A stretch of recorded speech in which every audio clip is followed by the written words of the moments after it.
Chapter 624. When Jochin and Masako Tachibana heard the voice, they couldn't help but look in the direction of the voice. They saw a woman in a cherry blossom kimono running over with small steps. It was the woman Jochin had met before. When Masako Tachibana saw her, she was stunned and said in surprise, "Mother?" The red-robed monk, who had been chanting the scriptures in a low voice, also raised his head at this time. He opened his eyes in surprise and looked at the woman. He stood up and asked in astonishment, "Tsuruko Tachibana, why did you come out?" He saw that the melancholy that had been hidden between Tsuruko Tachibana's eyebrows had been swept away. Although his expression was a little anxious, there was a kind of great enlightenment in his eyes that, once you achieve the Tao, you can die without regret. The red-robed monk suddenly widened his eyes and asked, "Tsuruko Tachibana, have you comprehended the Tao?" After Tsuruko Tachibana walked quickly to the hut, she put her hands together in front of her and spread her palms flat on the inside of her thighs. She bowed slightly to the red-robed monk and said respectfully, "Master Kaisai Hikaryuni, we meet again. Long time no see." The 413th great monk of Jinyan Tantrism, Kaisai Hikaryuni, put his palms together and said with surprise and admiration, "Umitba, Tsuruko Tachibana, I didn't expect you to really understand the Great Way. Congratulations." At this time, behind Tsuruko Tachibana, Tachibana Wakako also trotted over. She ran to the door, looked at Jochin, and then at her mother, Masako Tachibana. When Masako Tachibana saw her at a glance, she frowned and glared at her sharply, as if asking, "How did you disturb my mother?" Tachibana Wakako secretly stuck out her tongue. How dare she speak? She immediately hid behind Tsuruko Tachibana and made a face at her mother. Her eyes were cunning and she argued, "It's not me. It's Grandma who wants to come." Masako Tachibana stood up, bowed respectfully to Tsuruko Tachibana, and said, "Mother, congratulations on your enlightenment. But why are you here?" Tsuruko Tachibana also bowed politely to his daughter and said, "I'm here to ask you for a favor." Masako Tachibana quickly glanced at Jochin. She frowned and said unhappily in her heart, "Mother, do you want to plead for her?" Tsuruko Tachibana smiled and said, "Yes, please agree." The relationship between the superiors and subordinates in Japan was strict. Although Tsuruko Tachibana was the mother of Masako Tachibana, because Masako Tachibana was the current minister of worship, the head of the Tachibana family and the goddess, and Tsuruko Tachibana was only the former head of the family and the former goddess. Therefore, although Tsuruko Tachibana was the mother of Masako Tachibana, her words revealed a sense of humility and respect. Masako Tachibana said angrily, "Mother, don't you know that she injured the monk guarding the mountain, offended the fundamental tower, and offended the Okinoin? She has committed many unforgivable crimes. If I let her go like this, how am I going to explain it to the others? Do you know that if we do this, the other sects will gossip about us behind our backs?" Tsuruko Tachibana sighed softly. She took off her wooden clogs and walked up to the tatami with small steps.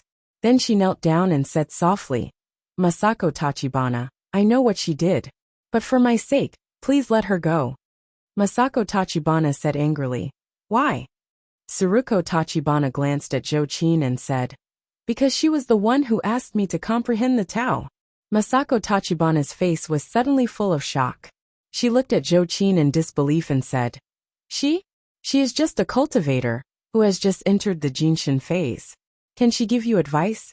Mother, are you confused?" Tsuruko Tachibana sighed softly and said, "Masako Tachibana, you are the one who is confused. Don't you know that sage Confucius has also been enlightened by children? Haven't you read the story of two children debating the Great Way?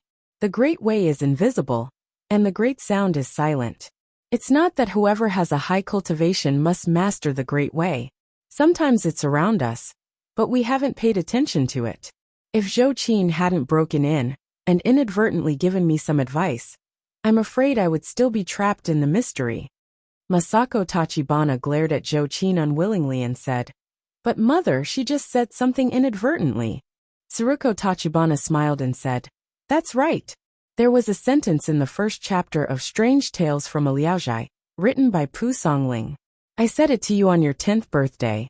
Do you still remember it, Masako Tachibana? Masako Tachibana said without hesitation. I remember. At that time you said, if you have the intention to do good, although good will not be rewarded, if you have no intention to do evil, although evil will not be punished. But what does this have to do with Zhou-Qin's matter? Tsuruko Tachibana smiled and said, if you have the intention to do good, although good will not be rewarded, if you have no intention to do good, should you be rewarded? Although I didn't go out of the house just now, I also know what happened at the foot of the mountain. The monks who guarded the mountain were also at fault. If they hadn't used illusion to explore Zhou-Qin's background and offended her, such a thing wouldn't have happened. This should be regarded as unintentional evil. Moreover, for the sake of her being just a messenger, Masako Tachibana, you'd better let her go. Masako Tachibana looked down at her mother in disbelief. She said in surprise, Mother, how could you plead for her like this for an outsider? She whipped the monks of our Mount Koya and tarnished the fundamental tower. Is this also an unintentional evil? Tsuruko Tachibana said, when the strong are chasing, the weak are seeking to protect themselves. How can they care so much? If you want to blame the elk for trampling a frog to death in a panic, because a lion and tiger are chasing an elk, then I think there is a big problem with your way of cultivation. Masako Tachibana had been invincible in the past 10 years. Not only did she have a high prestige in the Jinyan Tantrism, but she also had a high prestige in the entire Japanese cultivation world. At this time, she was at the peak of her spirit. How could she listen to such words? She looked at her mother in shock and anger and shouted angrily, Mother, how dare you doubt my way of cultivation? Seeing that her daughter's face had changed with anger, Tsuruko Tachibana sighed in her heart. She prostrated her upper body on the ground and said, Masako Tachibana, if my words offend you, please forgive me. But I believe that after a few years, you will understand what I'm saying now. Masako Tachibana couldn't help laughing angrily. Zhou-Qin, who was standing to one side, saw that they had been talking quickly in Japanese before. Although she couldn't understand what they were saying, she could roughly judge what they were saying by observing their expressions. Zhou-Qin turned to Tsuruko Tachibana, who was kneeling on the ground, and said, Are you pleading for me? If so, thank you very much, but no need. If she really has the ability to keep me here, let her try. Hearing her words, Masako Tachibana immediately turned her head, stared at her sharply and shouted, Who do you think you are? How dare you talk to me like this again and again? Masako Tachibana's fierce shout shook the surrounding air, as if it was about to shatter like glass. The power was really fierce and terrifying. Zhou-Qin's skin tightened, and then all the hair on her body seemed to explode. In an instant, all the hair on her body stood on end. For a moment, Zhou-Qin was overwhelmed by Masako Tachibana's momentum and couldn't help but feel suffocated. But soon she reacted. Her eyebrows were raised and she was about to make a move. But at this time, Tachibana Wakako, who was beside her, quietly pulled her sleeve and shouted in Chinese, Stupid sister, don't quarrel with my mother. She's fierce. Do you really want to be left here? Zhou-Qin knew that she was definitely no match for Masako Tachibana, but she couldn't get out of the situation for a while. At this time, when she heard Tachibana Wakako's words, she suddenly felt a chill in her heart and thought to herself, Yes, if I am left here, what if Li Jiandong and this Masako Tachibana lose because of me? Thinking of this, Zhou-Qin's arrogance suddenly disappeared. She no longer spoke. She lowered her eyebrows and looked down, as if she had turned from a thorn into a docile lady in an instant. At this time, Tsuruko Tachibana sighed softly and said, Masako Tachibana, I know what you're thinking. You want to detain her. When you fight with Li Jiandong, you want to distract him and take advantage of him. When did our Mount Koya become so useless? Masako Tachibana had heard Tsuruko Tachibana talk about Li Jiandong several times. She finally couldn't help but be furious. She turned her head and shouted at Tachibana Wakako, Did you tell her these things? Tachibana Wakako quickly waved her hands hard and said, No, I just told Grandma what I saw and heard when I went down the mountain. Tsuruko Tachibana sighed softly and said, It's not what Tachibana Wakako said. Don't think that I don't know anything, because I haven't left there for more than 10 years. Masako Tachibana. I'm not so old that I'm dizzy. Masako Tachibana said angrily. Will I take advantage of Li Jiandong? Mother, you have to have a limit if you look down on me. Do you think it's easy for me to support the ancient meaning school for more than 10 years? If I don't have an explanation for this matter, do you know how much trouble I will be in? Tsuruko Tachibana looked at his daughter sympathetically and said, I have figured out how to make up for the biggest flaw of our goddess's bloodline. Masako Tachibana, as long as you let her go, I will tell you this secret. If you don't let her go then, on the day of the battle, you will lose. Masako Tachibana was furious. I will lose. Mother, do you think I will lose? At this time, Tsuruko Tachibana raised his head and looked at his daughter without giving in. He said seriously, Yes, with your current state of mind you will lose. Masako Tachibana was furious to the extreme. She laughed angrily and said, Okay, for your sake, I'll let her go back. In a few days, I will defeat him in front of all the people in the Japanese cultivation world, and let you know whether I will lose or not. In addition, I don't want to know your so-called secret, and I'm not interested in knowing it.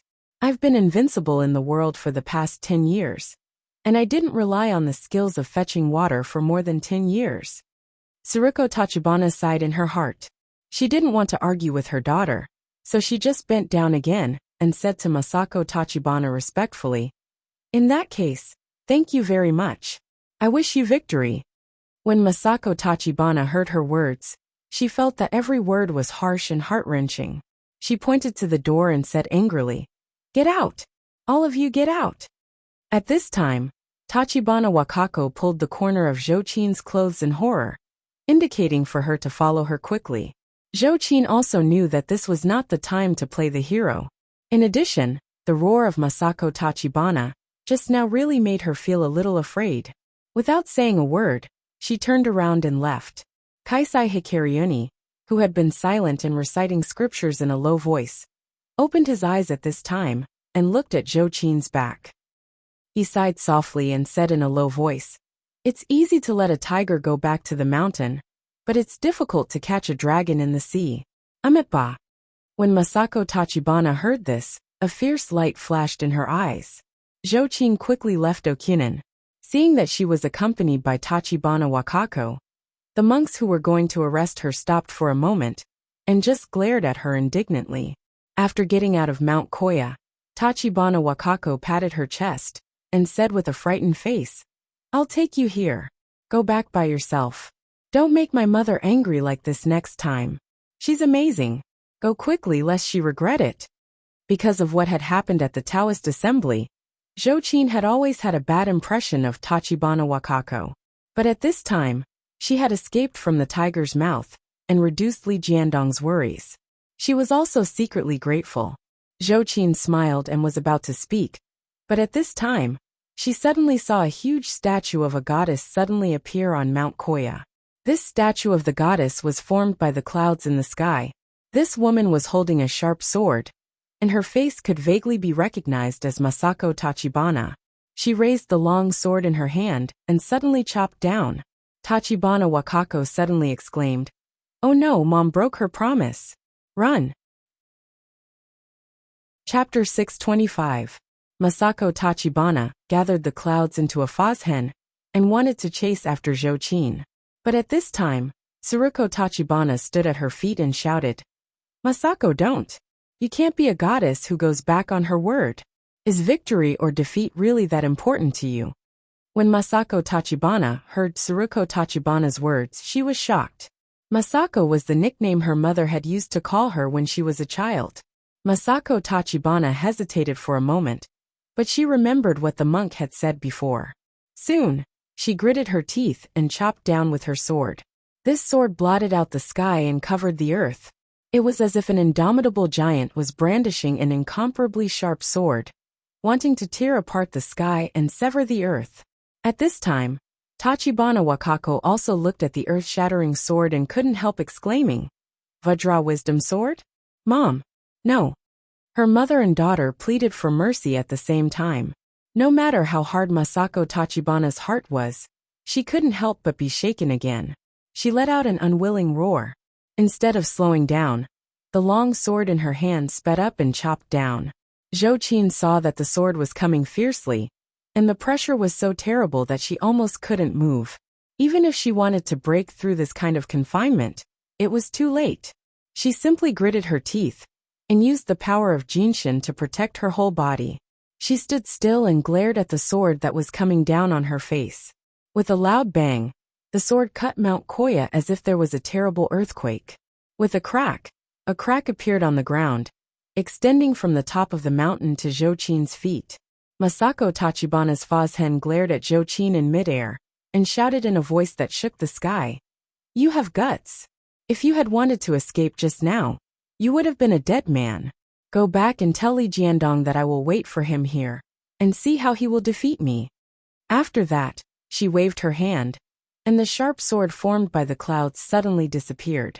Not long after, the cracks on the ground also made a cracking sound and slowly gathered together, as if a scar was healing quickly. In the blink of an eye, it returned to its original state. Zhou Qin was shocked by this magical skill. It was not difficult to make a crack in Mount Koya, but it was really an incredible magical skill to quickly close it after making a crack. Zhou Qin couldn't figure out how the other party had done it for a while. "Master, is he really a match for Masako Tachibana?" For the first time, Zhou Qin was seriously shaken by Li Jiandong. The strength of the enemy in front of her was obviously beyond her imagination. Seeing her mother stop at the critical moment, Tachibana, Tachibana, Tachibana, Tachibana, Tachibana, Tachibana, Tachibana, Tachibana, Tachibana, Tachibana, also came down the mountain. Just as Tsuruko Tachibana kept urging him, Tsuruko Tachibana also came down the mountain at this time. He trotted all the way to Zhou Qin and bowed apologetically. "I'm so rude. Please rest assured that Masako will do what she says." Then, she said to Tachibana Wakako beside her, "Tachibana Wakako, you go back first. I'll give her a ride." Tachibana Wakako nodded obediently. "I know. Grandma, you go and come back early." Tsuruko Tachibana smiled slightly, turned to Zhou Qin and said in Chinese, "Miss Zhou Qin, do you mind talking with me?" Zhou Qin knew that she had escaped by relying on the woman in front of her. Moreover, the woman was gentle and polite, so she said politely, "Of course not." Tsuruko Tachibana smiled softly. She walked forward with very small steps.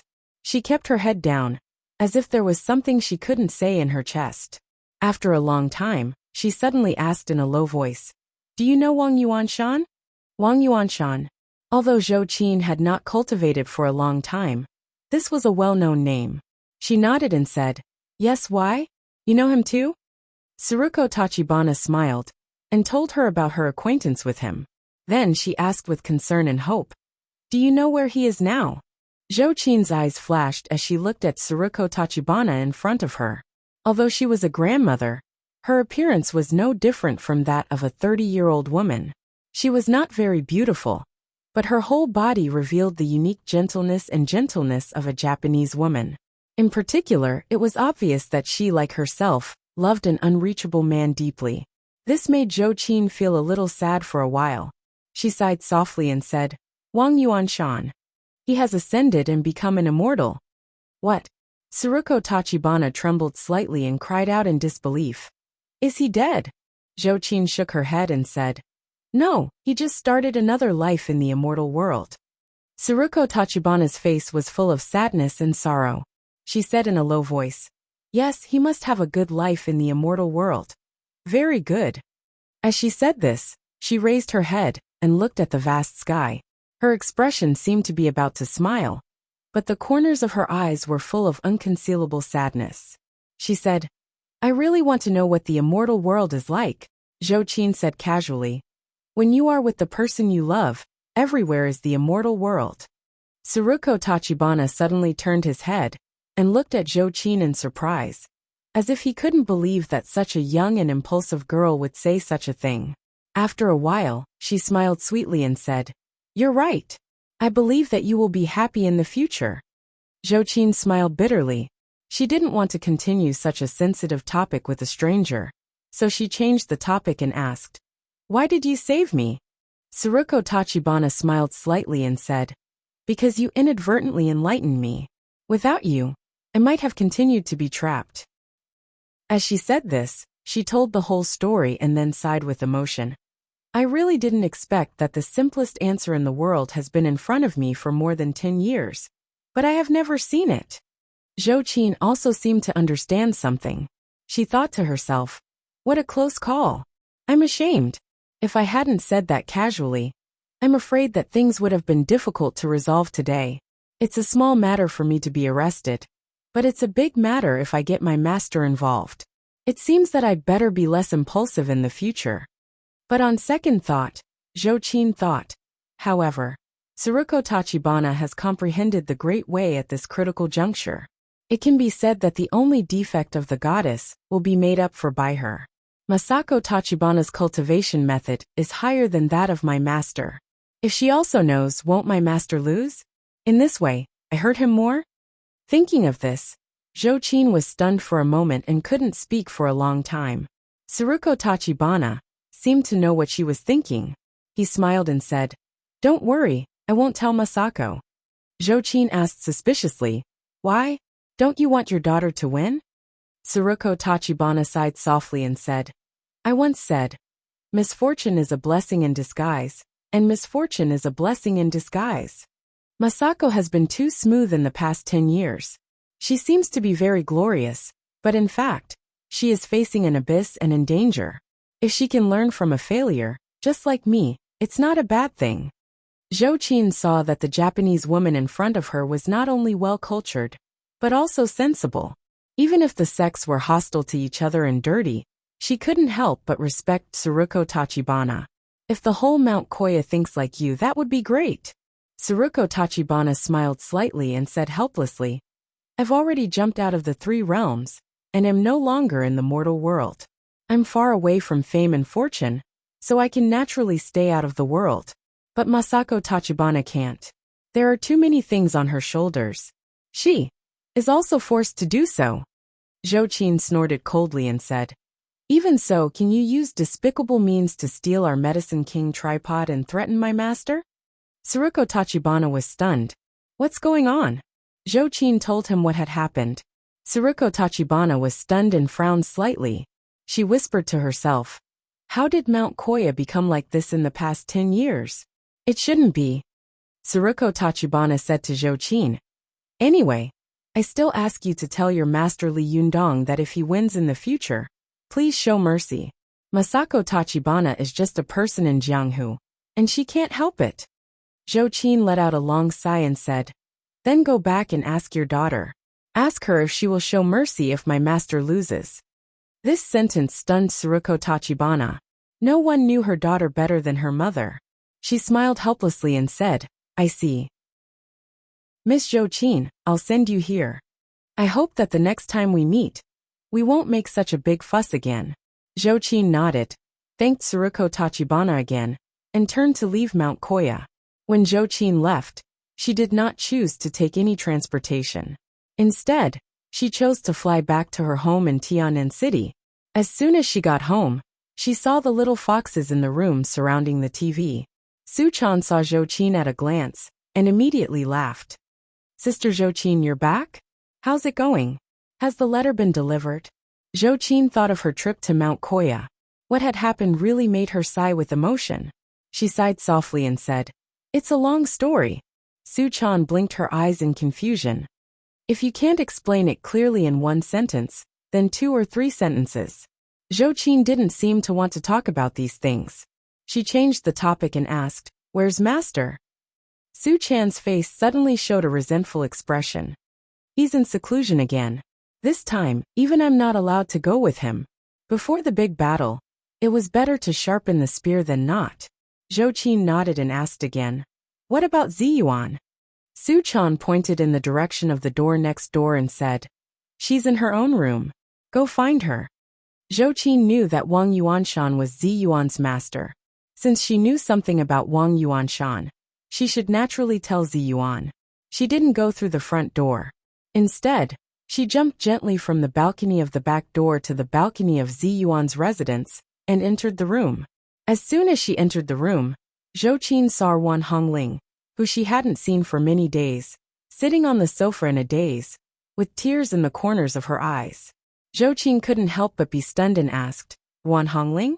What's wrong?" Chapter 626.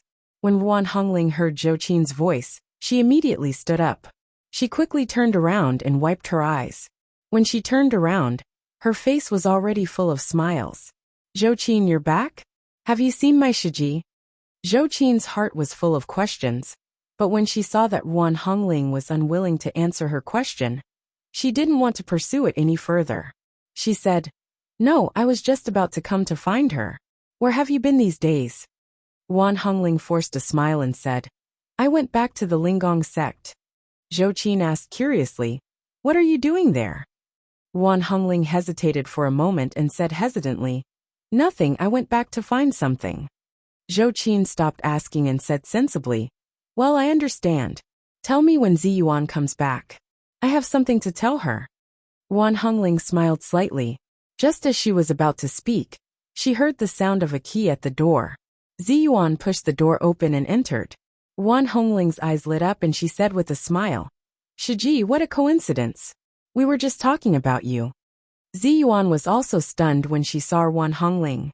Although she had been furious at that time, because Wan Hongling had used a trick to make Su Chan and Zhou Qin go to Mount Huangshan. It had been several days since the incident. Even if she was angry, Zi Yuan's heart had dissipated a lot.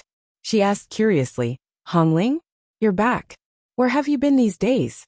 Why didn't you say hello to me?" Wan Hongling smiled and didn't answer her. Instead, she pointed to Zhou Qin and said, "Zhou Qin has something to talk to you about. You guys talk. I'll go back to my room first." Zi Yuan looked at Wan Hongling in confusion as she walked quickly into her room. Her ponytail was shaking in panic behind her head, as if she was avoiding her. She shook her head secretly and muttered in her heart, "What is this girl doing?" Zi Yuan was puzzled. After thinking for a while, she stopped thinking about it. She smiled at Zhou Qin and said, "Zhou Qin, have you sent a letter back? How was the journey? Did they make things difficult for you?" Zhou Qin sighed softly and said, "A lot of things happened. I don't know where to start." Zi Yuan smiled slightly and said, "It's okay. Take your time." Zhou Qin sorted out her thoughts and told him everything that had happened when she went to Mount Koya. She only hid the content of the illusion that the monks of Mount Koya had used to test her. Zi Yuan was fascinated, especially when Zhou Qin said that Masako Tachibana gathered Dharmakaya, true god with clouds, and split the earth with a sword. Even though she was experienced and knowledgeable, she couldn't help but be a little moved. Zi Yuan cried out involuntarily, "This Masako Tachibana is so powerful? Using the heaven chi to break the earth chi. This is at least the thunder tribulation realm." Zhou Qin nodded with fear on her face and said, "She is indeed very powerful." In front of her, "I have a feeling that my hands and feet are tied. Even if we fight, my strength will be greatly reduced." Zi Yuan pondered for a while and said, "Your trip is very valuable. At least you know that the goddess of Aoin is born with a huge flaw. Otherwise, Tsuruko Tachibana would not thank you so much." Zhou Qin asked curiously, "Has your master Wang Yuanshan ever mentioned to you about him and Tsuruko Tachibana?" Zi Yuan shook her head and said, "I haven't heard my master mention it. If you hadn't mentioned it today, I wouldn't have known that these things had happened. However, I can roughly infer how you enlightened Tsuruko Tachibana. If I'm not wrong, your casual words must have inadvertently woken her up and made her understand that it was the wooden barrel that was leaking everywhere. With the body of 5 leaks to practice magic power, naturally, she would learn more and leak more." With that, Zi Yuan smiled and said, "The reason why the goddess is so powerful is that she can use her special physique and bloodline to be the same as the gods, and use the power of the gods to defeat her opponents. However, they themselves were lacking in cultivation. How could it be possible for them to cultivate their nature and not their fate? It's like a person with one long leg and one short leg." Zhou Qin's face lit up with joy. You're right. I've thought about it before. Now hearing what you said, I'm even more relieved. In that case, Master should have a good chance of winning, right? Even Tsuruko Tachibana said that Master can win. However, Ziyuan shook her head and said, not necessarily. Zhou Qin was very anxious and hurriedly asked, why is that? Ziyuan sighed softly and said, knowing the weakness doesn't mean that you can defeat her. It's like knowing where the weakness of a giant is, but he is strong and skilled in martial arts. You can't get close to him and hit his weakness. What's the use? Zhou Qin was greatly disappointed. What should we do? How did your master Wang Yuanshan defeat Tsuruko Tachibana? Ziyuan thought for a moment and shook her head helplessly. I don't know. Zhou Qin bit her lip and said decisively, no, I have to tell Master about it immediately. Ziyuan immediately said, no, you can't say it. Zhou Qin's eyes widened. Why not? Ziyuan said with a serious face. Now Li Jiandong is cultivating in seclusion. If you disturb him and tell him about this, although on the surface, it seems to be beneficial to Li Jiandong, and let him know the shortcomings and flaws of Masako Tachibana. In fact, there is still no answer to how to attack this shortcoming and flaw. Then Li Jiandong's mind will definitely be shaken, and he will not be able to concentrate on the way of cultivation when he is in seclusion. Instead, he will spend unnecessary time thinking about how to find out the flaws of Masako Tachibana. Zhou Qin said anxiously, but the most important thing at present is to defeat Masako Tachibana. What's wrong with studying your opponent? However, Ziyuan laughed and said, Zhou Qin, you are wrong. Our only opponent will always be ourselves. The most important thing is to strengthen yourself. Studying your opponent will only lead you into a narrow dead end. Don't think that Masako Tachibana is the most terrible enemy in the world. Enemies were endless, and there would always be opponents who were stronger than you. Do you think that Mount Koya is the strongest religious force in Japan? You are wrong. Zhou Qin was shocked. Is there a force more powerful than Jinyan Tantrism? Ziyuan nodded and said with a smile, yes, as far as Buddhism is concerned, Jinyan Tantrism is only ranked second in Japan. The number one Buddhism force in Japan is the Pure Land sect. Zhou Qin was tongue-tied. Pure Land sect? Isn't this a branch of Buddhism in China? Ziyuan nodded slightly. Yes, the Pure Land sect is similar to Jinyan Tantrism. They are both schools of Buddhism in the Central Plains that took root in Japan. Moreover, what's different from Jinyan Tantrism is that the Pure Land sect is often active in the forefront of Japanese history, even in the most active period of the Warring States period. The Wish Temple, the base camp of the Pure Land sect, even privately trained and stored a large number of monk soldiers. At that time, in order to win over the Pure Land sect, all kinds of political transactions and even marriages were carried out with it. Hearing this, Zhou Qin was stunned.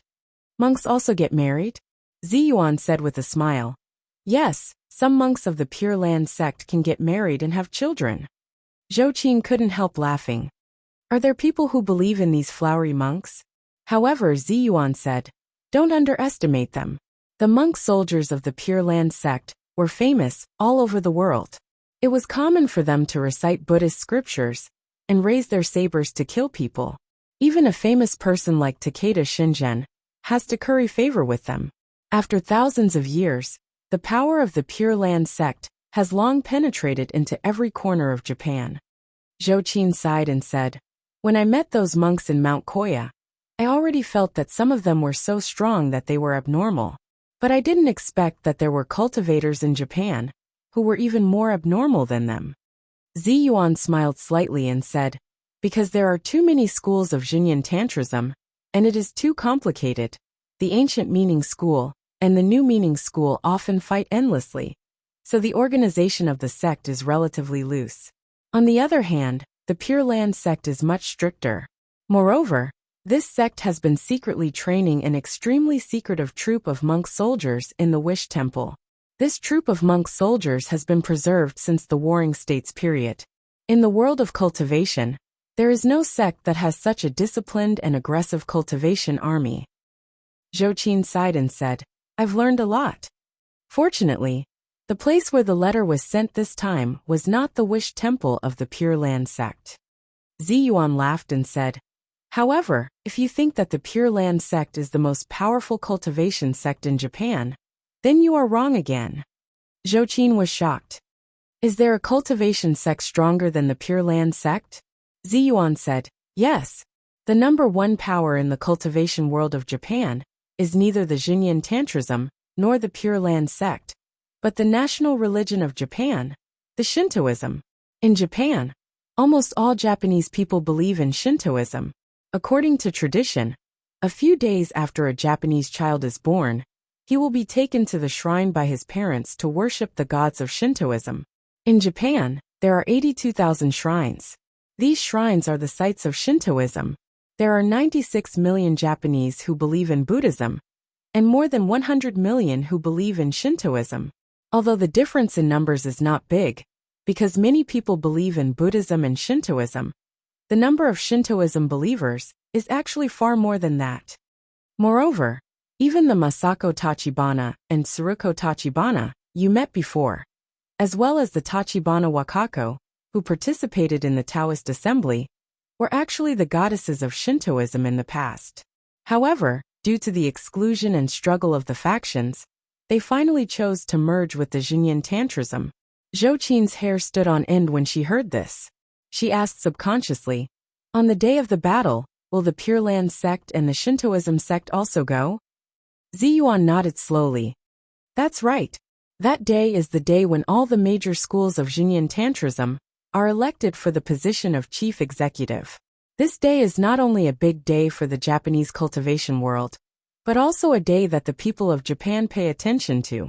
On this day, not only the Pure Land School, Xinyan Tantrism, Shintoism, and other cultivation sects in Japan, but also the other Fahua sect, Tiantai sect, Dharma characteristic sect, Yin-Yang sect, and other sects in Japan." Zhou Qin was speechless when she heard this. She had thought that Xinyan Tantrism was already a top sect in the cultivation world of Japan, but she didn't expect that there would always be strong people. Xinyan Tantrism was just the tip of the iceberg in the cultivation world of Japan. If a small country like Japan was like this, what about China? Zhou Qin couldn't help looking out of the window. For a moment, worry climbed up her brows. How many cultivation sects are hidden in the land of Shinjo that I don't know? How many masters are hidden? Can he cope with the day when master fights with him? Chapter 627. While Zhou Qin and Ziyuan were secretly worried about Li Yundong, Li Yundong was in the final closed-door cultivation in Mount Tianlong. What is a Jinshin fighting method? What are the characteristics of a Jinshin fighting method? Why can't I always understand the trick of a Jinshin fighting method? These questions had always been lingering in Li Yundong's mind. Even if he was meditating in the secret room of the Fox Zen school, he still couldn't figure out the real answer. Li Yundong woke up from his deep meditation. He let out a long breath, and a stream of white qi sprayed on the wall in front of him like a sharp arrow, and then dispersed in all directions. Li Yundong sighed softly, and there was a hint of melancholy between his eyebrows. Today was the 6th day of his meditation, but he still couldn't figure out what a Jinshin fighting method was. This body can't do anything outside? What does this mean in a Jinshin fighting method? Li Yundong stood up and looked at the scattered white qi lingering on the wall in front of him. The words carved by the mystical silver fox with her fingers looked particularly mysterious and deep under the lingering qi mist. Li Yundong looked at the heavenly Jindan technique and stared at the content of the 9th turn. He smiled helplessly and said, Mystical Silver Fox Senior, if you know what a real Jinshin fighting method is, why don't you tell me? What do you think?" Li Yundong said to the wall with a bit of self-mockery. In the past half a year, it could be said that he had been successful in both cultivation and fighting methods. He had never been like this, stuck at this juncture and blocked by an invisible film. He had obviously reached the Jinshin phase, but he had never been able to master the fighting skills that matched it. For Li Yundong, this was something he couldn't accept. However, when it came to cultivation, haste made waste. The more anxious Li Yundong was, the farther he found that he seemed to be from the answer. Even when he was meditating, his cultivation was regressing. It was also for this reason that Li Yundong didn't dare to practice hard anymore. He temporarily put aside the problem he was thinking hard about. Instead, he looked at the words carved by the mystical silver fox and reached out his hand curiously to touch the hard granite wall. He thought to himself, I really don't know how the mystical silver fox carved words on such a hard wall at first. Thinking of this, Li Yundong pressed his finger on a relatively flat stone surface. With a little force, he put his index and middle fingers together and dug down. At this time, Li Yundong had already entered the Jinshin phase. As soon as he exerted his strength, his fingers were like steel knives, scratching the stone surface with a clanging sound. However, Li Yundong saw that his fingers could only scratch white marks on the stone surface, and could not carve any words on it. So he increased his strength and exerted force with his fingers. This time, Li Yundong immediately dug out a piece of granite from the stone surface, which was neither too big nor too small. The granite was as hard as steel. Li Yundong used the strength of his bare hands to forcefully dig out a stone from a rock without cracks.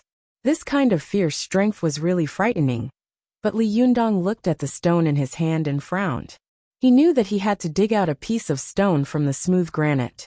Although it looked shocking, it was really a piece of cake compared to the writing on the stone surface of the mystical silver fox. Li Yundong used his bare hands to dig out the stone, which was just the most hard and fierce kung fu. However, the mystical silver fox used her bare hands to write on the stone surface, which was a combination of hard and soft kung fu. How could she control her own strength so that the hard stone would not be broken by force? This required the most yin and soft strength. Li Yundong naturally knew this truth, but after he had cultivated with Su Chan, there was more or less some yin qi in his body. Do I have to use yin qi to write on the stone surface? Li Yundong's heart skipped a beat, and he mobilized the yin qi in his body to carve words on the stone surface.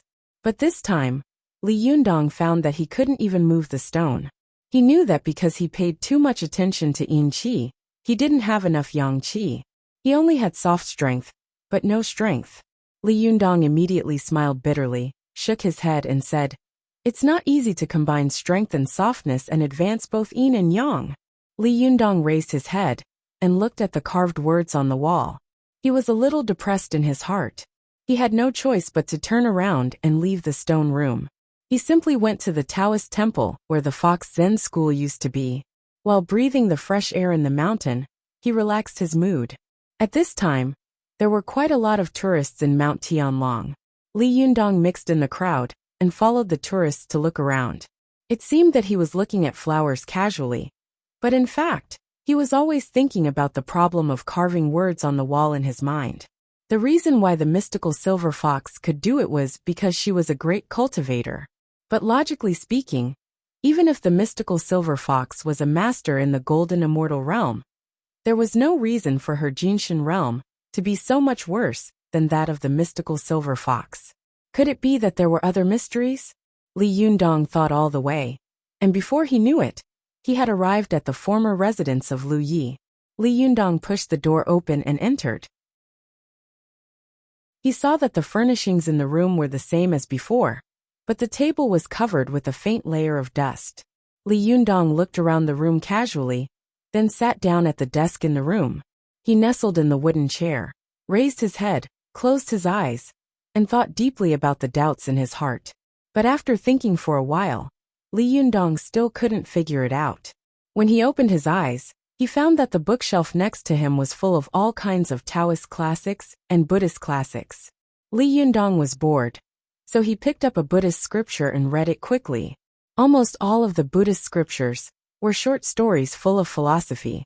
They were short and concise, making people think deeply. At first, Li Yundong was a little dispirited, but as he read on, he became a little fascinated. Especially when he saw one of the stories, his heart suddenly moved.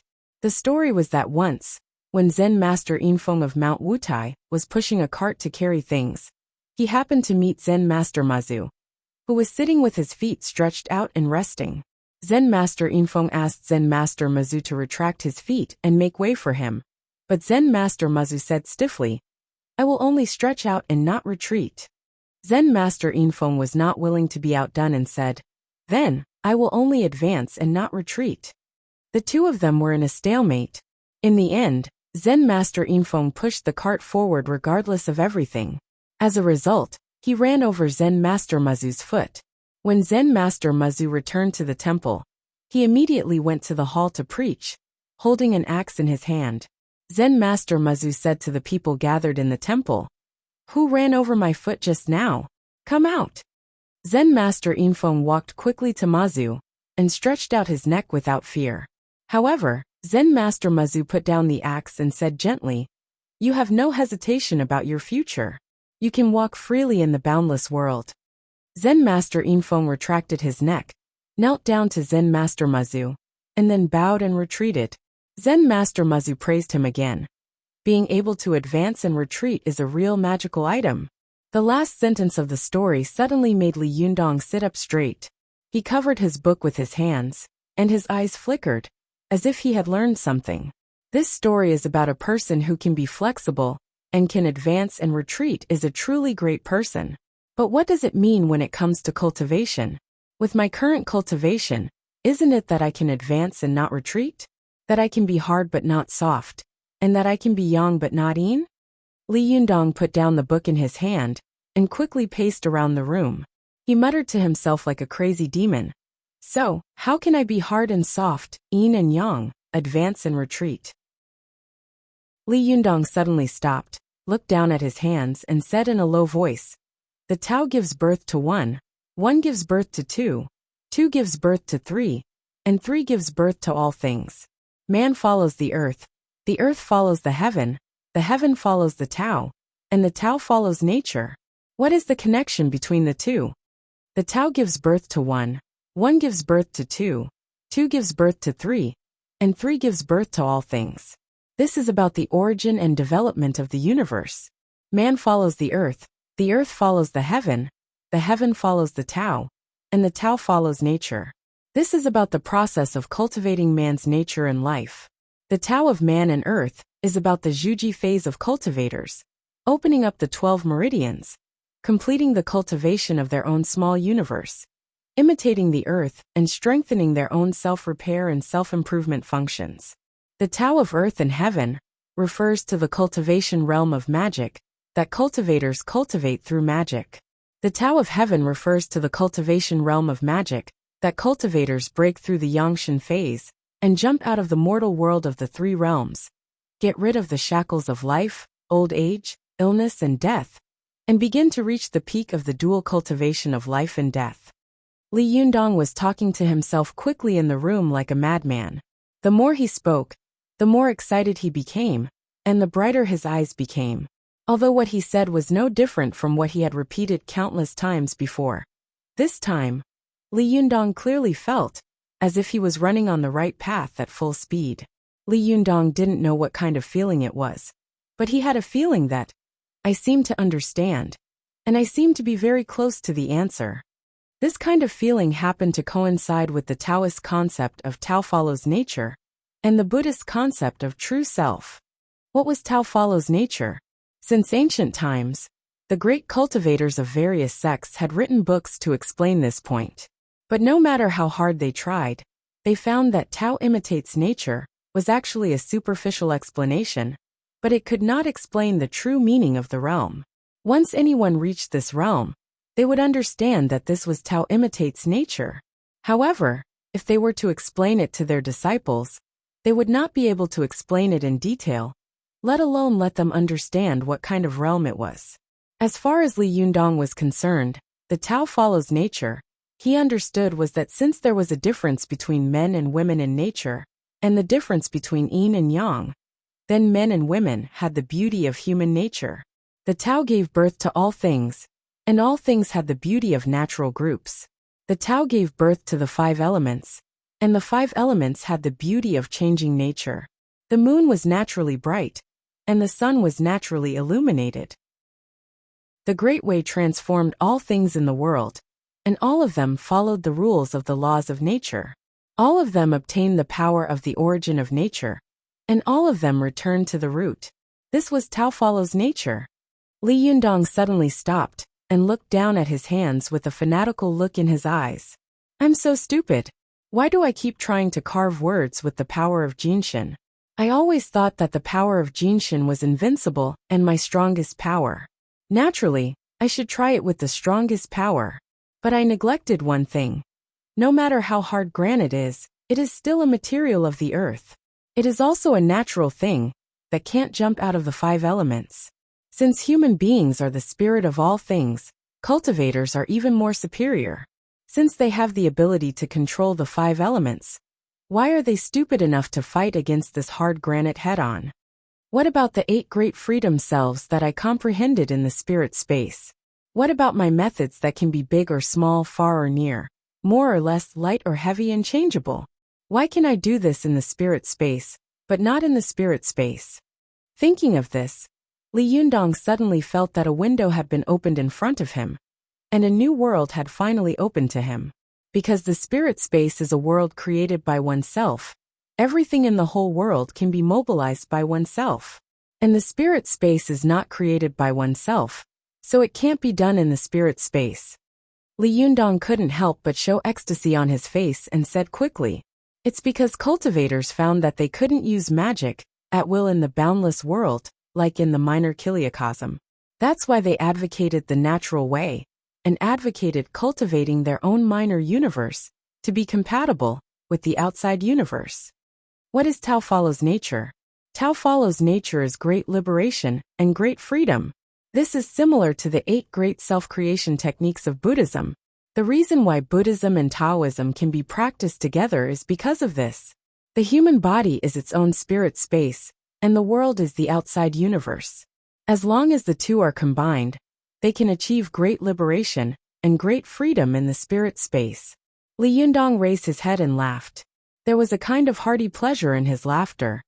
I understand. What is Jinshin fighting methods? Jinshin fighting methods is the unity of heaven and man. Everything in the world, including thunder and the 5 elements, is for me to use. Li Yundong didn't know that once he comprehended the Tao, he finally understood the realm of Jinshin fighting methods. From then on, there was finally a real invincible Li, in the Chinese cultivation world. Chapter 628. Li Yundong's laughter shook the sky, causing the tourists in the Taoist temple of Mount Tianlong to look in his direction curiously. At this time, Li Yundong was filled with the excitement of comprehending the realm, so he didn't care about shocking the world. His figure flashed, and in an instant, he rushed out of the Taoist temple like a wild horse. With just a few leaps, he jumped over the wall and rushed all the way to the secret room of the Fox Zen school, leaving the stunned tourists staring at his back in a daze. After returning to the cave, Li Yundong quickly rushed to the wall engraved with the heavenly Jindan technique. He stretched out his hands, pressed his 5 fingers on the wall, took a deep breath, and thought to himself, the earth element of the 5 elements corresponds to the spleen of the 5 internal organs of the human body. If I'm right, the spleen chi of the human body's own small universe can mobilize the earth element of the world's big universe. Thinking of this, Li Yundong closed his eyes and tried his best to activate the chi of the spleen in his 5 internal organs. The chi of the spleen in his 5 internal organs was yellow. In an instant, Li Yundong's face turned sallow, and a flowing yellow light quickly condensed on his fingertips. Why did cultivators have supernatural power? Why could they use magic? Because they used special methods to train their internal organs, 3 danshans and spirit, so that the 5 chis could be Chao Yuan, and the 3 splendors could be gathered. Man was the spirit of all living things. Only people could sense and connect with the big universe of heaven and earth with their own small universe. In China, whether it was Buddhism, Confucianism, or Taoism, almost all of them paid attention to the unity of heaven and man. They used their own small universe, and the big universe of heaven and earth, to reach the supreme realm of great cultivators. This was also why, for thousands of years, even if a monster wanted to cultivate, he had to first cultivate into a human body in order to reach the peak of cultivation. Although granite was hard, it was just a stone with a very tight structure. All the stones in the world belonged to the earth element, and the qi of the human body's spleen corresponded to the earth element of the 5 elements. In addition, Li Yundong had cultivated to the Jinshin phase at this time, and the qi of the 5 internal organs was incredibly powerful. He used the earth element qi of his own small universe to penetrate into the granite, and immediately stirred up the earth element molecular structure inside the granite. Li Yundong felt as if he was pressing on a soft sponge. The hard granite under his palms flowed like water, even rippling. Li Yundong moved his hand away from the rock, and the waves on the surface of the rock immediately disappeared. But when Li Yundong pressed his hand on it, wave-like lines began to appear on the surface of the rock again. Li Yundong smiled slightly and exerted a little force with his fingers. The rock on the surface of the rock turned into fine powder and fell down. It was as if Li Yundong was not digging out hard granite, but just a piece of dry bread. Li Yundong had comprehended the way of fighting, and the joy in his heart was indescribable. He thought for a moment, and a smile appeared on the corner of his mouth. He wrote a few big words on the side of the wall. Li Yundong was here. After writing, Li Yundong stood back and saw that the words of the mystical silver fox were dancing like dragons and phoenixes, strong and powerful. Every stroke was magnificent, showing an extremely profound knowledge of calligraphy. His own words were crooked and twisted like chicken claws. If he looked at it alone, it would be fine, but when put together with the words of the mystical silver fox, it was really unsightly. Li Yundong laughed self-deprecatingly. He stretched out his hand and wiped the words on the wall, as if he were wiping a blackboard. There was almost no trace left, only a few faint traces of his palm brushing the wall. Li Yundong laughed and said to himself, "Senior mystical silver fox, I won't leave words beside you to show my incompetence. This wall, it's better for you to have it all by yourself." Li Yundong smiled slightly and was about to turn around and leave. However, when he was about to enter the tunnel at the entrance of the cave, he suddenly stopped. Li Yundong suddenly turned his head and opened his eyes wide. He looked at the wall that his hand had wiped away in surprise and doubt, and a voice echoed in his mind. "Although I have practiced the heavenly Jindan technique to the 9th level, I have violated the divine punishment because of it. I think I will have to go through the tribulation in a few days. If I fail, my soul will be scattered. Therefore, I left the heavenly Jindan technique here. I hope that in the future, the successor of my Fox Zen school can succeed and save my scattered soul from heaven and earth, so that I can reappear in the world." At the Taoist assembly, Yen Feng had vowed to say these words, and said that they had been left in the cave by the mystical silver fox. But at that time, Li Yundong did not see these words, so he only thought that what Yen Feng said was slander. But just now, Li Yundong had wiped away the writing on the stone with a casual swipe. This made Li Yundong suddenly think of one thing. Could what Yen Feng said be true? Did the mystical silver fox really leave such a message? Or could it be that she had indeed left such a message, but someone had purposely erased it? Thinking of this, Li Yundong was suddenly moved. He couldn't help but walk quickly to the wall and carefully look at all the corners of the wall. Because there were so many big words engraved on this huge wall, almost everyone who saw this wall would be attracted by these big words, the scriptures recorded on the wall, and even the mystical silver fox who had carved these words. How could anyone pay attention to anything else? At this time, Li Yundong searched carefully. His hand went back and forth on the wall and touched it carefully. Sure enough, he found a trace of a palm smeared on the bottom left of this large paragraph of words. Li Yundong's face changed and he thought to himself, in the past, people wrote from right to left, from top to bottom. The mystical silver fox must have written the words in the bottom left corner at the end, and it was erased long ago. No wonder I didn't see it. But who was it that erased it? Li Yundong couldn't help but think of the burly and mysterious man he had seen in the cave. He thought to himself, is it him? But soon Li Yundong denied this idea. He thought to himself, no, I didn't see this piece of text when I first entered the cave. It means that someone had erased it before he came in. Who could it be? Could it be Lu Yi? Li Yundong suddenly seemed to understand something. He was horrified and couldn't help taking a step back. He stared at the domineering words on the wall with his eyes wide open and murmured, Mystical silver fox Qianbei. You don't really want to be resurrected, do you? Or is there really someone who wants to resurrect you? Could it be that everything Yinfang said is right? Is Lu Yi secretly manipulating all this? Yes, it must be so. In this case, everything makes sense. Why was the golden snake I buried stolen? Why did Mainyang appear in Mount Gazao? So that's how it is. Lu Yi, do you really want to resurrect the mystical silver fox? No wonder Master Purin of Shiyuan Temple and Abbot Xinqing of Jinshan Temple once asked me, what would you do if your close relatives and friends were evil and wanted to destroy the cultivation world? Li Yundong's original reverence for the mystical silver fox suddenly dissipated a lot.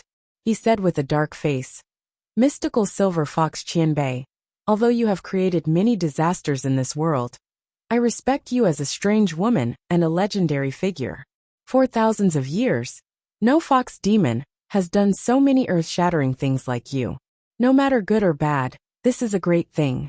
If you want to resurrect, I don't care for the time being, but if your resurrection will affect my relatives and friends. Li Yundong's face changed. He glared at the wall engraved with the mystical silver fox's handwriting and shouted sternly, as long as you dare to implicate them. Even if you are the invincible nine-tailed fox in the world, even if you climb out of the bottom of the 18 levels of hell and resurrect in the world, I will beat you back to the 18 levels of hell with my own hands. Li Yundong's words were sonorous and powerful, and his words were full of murderous intent. After he shouted, his voice echoed in the stone room for a while. Li Yundong took one last look at the wall full of handwriting. He said coldly, keep your handwriting first. If you really implicate my relatives and friends, I will not only send you back personally, but also kill the last trace of you in this world with my own hands. After that, Li Yundong walked away quickly without looking back. By the time Li Yundong returned to the balcony of his home in Tianan City, it was already evening. Li Yundong stood on the balcony and looked inside through the gap in the screen window. He saw that the little foxes at home were gathered on the sofa in twos and threes, watching cartoons. Su Chan was on the carpet in the living room, leaning against the sofa with her head on Ling Yu's thigh. She was eating snacks and watching cartoons for children, giggling with the other little foxes. In the living room, Zhou Qin was wearing an apron around her waist and carrying a steaming plate of dishes out of the kitchen. Although Li Yundong was standing outside, he also smelled a strong aroma, which penetrated his nostrils. He couldn't help laughing. There's no need to ask, it must be Ziyuan cooking. Only the food she cooks will be so fragrant, elegant and quiet like tea. At this time, Ruan Hongling was sitting at the table and shouting excitedly toward the kitchen, as if she was urging Ziyuan to cook quickly. Chao Yi and Lu Yuahong of the Fox Zen School were leaning lazily on the railing on the second floor. These two beautiful women were looking at everything in front of them with a smile, and their eyes were full of gentleness and satisfaction. What a warm and pleasant scene. Li Yundong suddenly realized that his home was so warm and moving. He hadn't noticed it before. How can I allow others to destroy such a beautiful and happy day? Li Yundong smiled slightly and reached out to push open the floor-to-ceiling window on the balcony. He secretly made up his mind in his heart. Even the King of Heaven can't destroy the life in front of me. No one can hurt them. At this time, at the distant Kyoto airport in Japan, Lu Yi, who had specially disguised himself as an ordinary person, slowly walked down from the plane. He looked around and saw that there were people everywhere. Lu Yi stood in the airport building, which was echoing with soft voices, and sighed. He said, it's been more than 10 years. I didn't expect to set foot on this land again. East Asians, your nightmare is about to come. In another day, you will panic and be unable to sleep all night because of the reappearance of the mystical silver fox. When she fully recovers her power, you will regret sealing the nine-tailed fox in this land. The anger of the mystical silver fox will devour you. Of course, not only you, but also those cultivation sects that have chased after her and the Fox Zen School, making us unable to live in peace.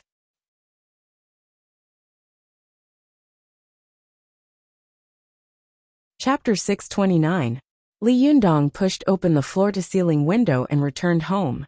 The little foxes who were watching TV all looked at him in surprise.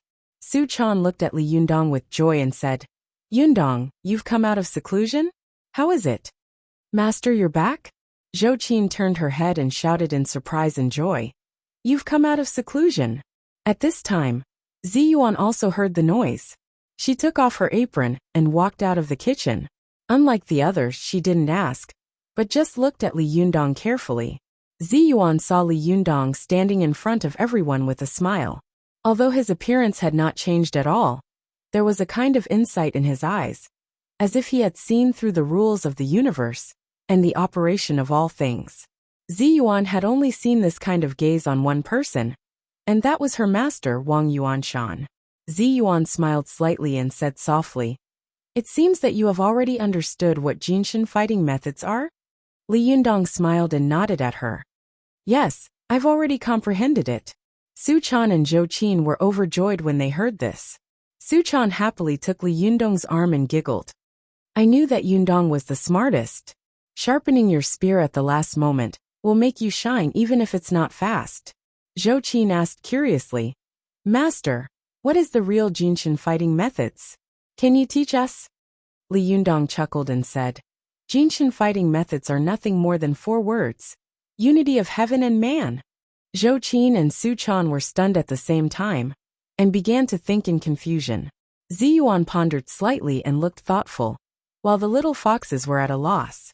Wan Hongling, who was sitting at the table, thought for a while but couldn't figure it out. She gave up and urged, Oh, don't think about it. Go and understand your own Tao. If you can understand it in such a short time, then everyone in the world will be masters of Jinshin fighting methods.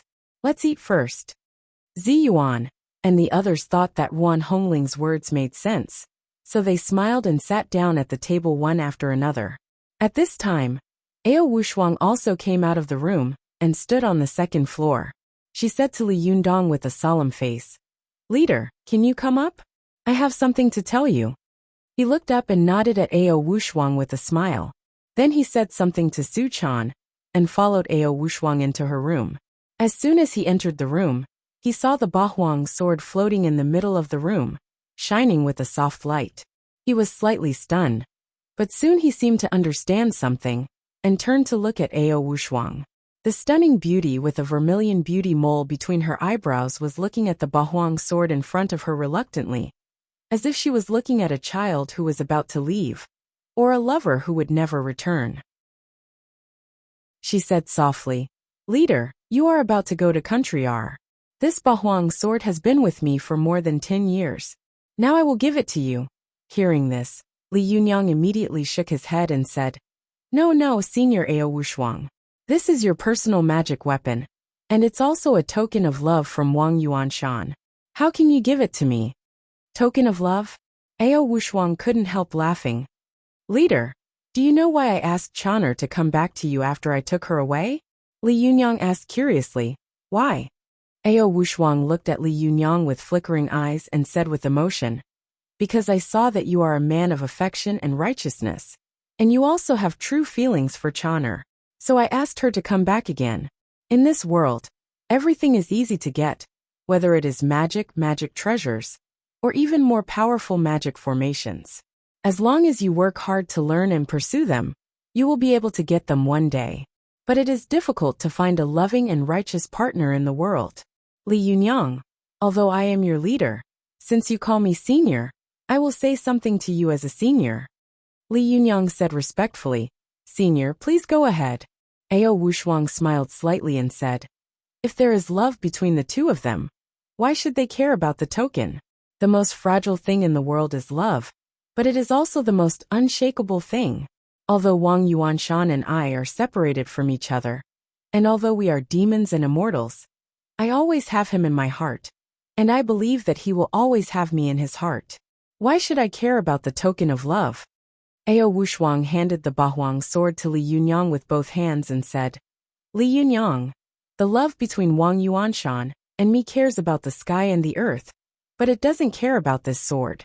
It was originally a powerful magical weapon of the Linggong sect. Later, Wang Yuanshan gave it to me, and it has been with me for 10 years.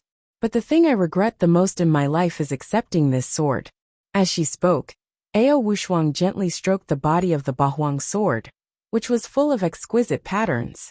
She sighed and said, "If Wang Yuanshan hadn't given it to me, how could he have been caught? Alas, everything is fate. Li Yunyang, you are about to go deep into the tiger's den. You must not make the same mistake as Wang Yuanshan. You must accept this Bahuang sword. Even if you don't need it in the future, you can return it to Ziyuan and hand it back to the Lingong sect. It will be a relief to me." Hearing this, Li Yunyang couldn't help sighing. He stretched out his hand to take the Bahuang sword and said, "In that case, it would be impolite of me to refuse." Seeing that Li Yunyang had accepted it, Ao Wushuang immediately looked happy. She had let Sionji Tsinakatsu go before, and she had always felt guilty. At this time, seeing Li Yunyang accept the Bahuang sword with a smile, the guilt in her heart disappeared a little, and her worry was reduced a lot. She said with a smile, "Leader, this Bahuang sword and this sword were originally a mother and son sword. Only when the two swords are combined can the greatest power of this sword be exerted." Li Yunyang's heart skipped a beat. He smiled at Ao Wushuang and said, "Senior Ao Wushuang, wait for me." As he said this, he went out of the door and stood in the corridor on the second floor. He shouted at the restaurant on the first floor, "Zhou Qin, give me the sword." Zhou Qin responded and opened the colorful brocade pouch. The sword instantly turned into a bolt of lightning and appeared in front of Li Yunyang. Li Yunyang reached out to hold it, turned back to the room, and stood side by side with the Bahuang sword. He saw that the whole body of the Bahuang sword was showing a cyan light, while the whole body of the sword was showing a silver light. The two swords were floating in the air, but there seemed to be a barrier between them. Neither of them was willing to approach the other, and they were repelling each other. Li Yunyang asked in confusion, "What's going on? How can I combine the two swords?" Ao Wushuang smiled and said, "I don't know how to combine the two swords. When Wang Yuanshan gave me the Bahuang sword, he didn't say anything, and I didn't ask. When I wanted to ask later, it was too late." Speaking of this, Ao Wushuang's expression was a little gloomy, but she soon forced a smile and said, "Sect leader, you are amazing and even more talented than Wang Yuanshan. I believe you will be able to figure this out." Li Yunyang looked at the Bahuang sword and reached out to hold the hilt. He secretly activated his Jinqi, trying to subdue the sword. At first, the Bahuang sword was still trembling and struggling crazily, making bursts of buzzing sword sounds. However, when Li Yunyang was still in the Yangshan phase, his Jinqi was incredibly powerful. At this time, he was already a Jinshin master, and his Jinqi was so dense and condensed that it was incredible. The high magical power of the Bahuang sword came directly from its wielder, Ao Wushuang. Although Ao Wushuang was powerful, her strength lay in the powerful physical combat ability of her fox spirit after she revealed her true form, and the various magic she was proficient in, not in how strong her own magical power and Jinqi were. Wherever Li Yunyang's Jinqi went, the Bahuang sword's own magical power and Jinqi were defeated. It was like a hot knife cutting through cheese, with irresistible force. The Bahuang sword only resisted for a while before it announced that it had changed owners. It stopped struggling and lay docilely in Li Yunyang's palm like a tamed horse. With a thought from Li Yunyang, the body of the Bahuang sword made a cracking sound of iron rubbing against each other. The body of the sword split into small iron blades, which quickly assembled into the shape of an iron lotus throne. They rotated quickly, making a creepy sound. In the past, Li Yunyang had faced this rapidly rotating iron lotus throne more than once. At this time, observing it at a close distance, he felt that the opening and closing of the teeth were really as terrifying as a meat grinder. Even the hardest metal in the world would be instantly ground into powder if it fell in. Ao Wushuang watched from the side, as the powerful magical weapon she had kept close to her for 10 years finally became someone else's treasure. For a moment, she felt a little lost, but she quickly adjusted her mentality and said with a smile, "Leader, the Bahuang sword is best at one-on-one combat. Even if it encounters an opponent with a higher cultivation than it, it has the ability to deal with him or even defeat him. among the 5 great swords of Taoism in the world, except for the Xianyuan sword, which can defeat the Bahuang sword. The other swords may not be a match for it. Li Yunyang chuckled and held the sword with his other hand. He wanted to combine the 2 swords into one through his junqi. However, as soon as Li Yunyang connected the auras of the 2 swords, he immediately felt that the 2 swords were struggling wildly and painfully, as if they were enduring a kind of painful torture. Seeing this, Ao Wushuang hurriedly said, "No, you can't force them to merge like this. These 2 swords were originally like a huge magnet. When they were put together, there was no abnormality. However, one day, someone suddenly split it into 2 halves. Then there was a strong repulsive force at the place where the 2 halves were split. I didn't know why, nor did I know how to eliminate it. Leader, don't try it by force, or you will hurt the powerful magical weapon." Li Yunyang saw that there was a faint crack on the bodies of the 2 swords. He immediately felt a chill in his heart, and didn't dare to try again. He withdrew his junqi, and soon the cracks on the sword slowly disappeared. Li Yunyang shook his head and said, "It's really strange." Ao Wushuang smiled slightly and said, "Leader, you can think about it slowly in the future. Don't rush for success. In the past 10 years, I've thought about it for a long time, but I haven't figured out the trick or the reason. Although the 2 swords can't be combined, you have the Bahuang sword and the Bahuang sword at the same time, which will still be very powerful. It will be much safer for you to go to Japan." Li Yunyang laughed and said, "Thank you, Senior Ao Wushuang."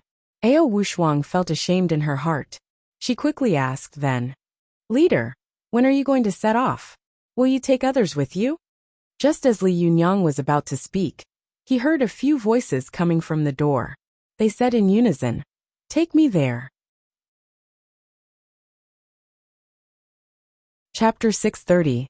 When Li Yundong heard the noise, he looked back and saw Zhou Qin and Su Chan sneakily sticking their heads out of the door. Li Yundong pretended to be angry and shouted, "Are you 2 eavesdropping?" Su Chan stuck out her tongue and said carefully, "You've been talking for too long. The dishes are getting cold." Zhou Qin said with concern, "Master, the people of Xinyan Tantrism are very arrogant. You can't go alone. At least one more person will go, and you'll have one more helper." Su Chan also nodded her head like a chick pecking rice. "Yes, yes, yes." Li Yundong pulled a long face and shouted, "Yes, my ass. Do you think it's useful to have 2 more people? Don't you know what you're capable of?" Su Chan pouted and muttered unhappily, "I just want to help you." Li Yundong smiled helplessly. He nodded to Ao Wushuang and said, "Senior Ao Wushuang, let's go downstairs for dinner." He walked over to the little girl, tapped the tip of her nose, and said with a smile, "You're helping me if you wait for me at home." When Zhou Qin saw that Li Yundong had rejected Su Chan so straightforwardly, she sighed in her heart. Just as she was about to give up, she suddenly saw Zi Yuan looking at Li Yundong with concern. Her heart skipped a beat, and she secretly had an idea. After the group of people had a lively dinner, Zhou Qin quietly went to Zi Yuan's room.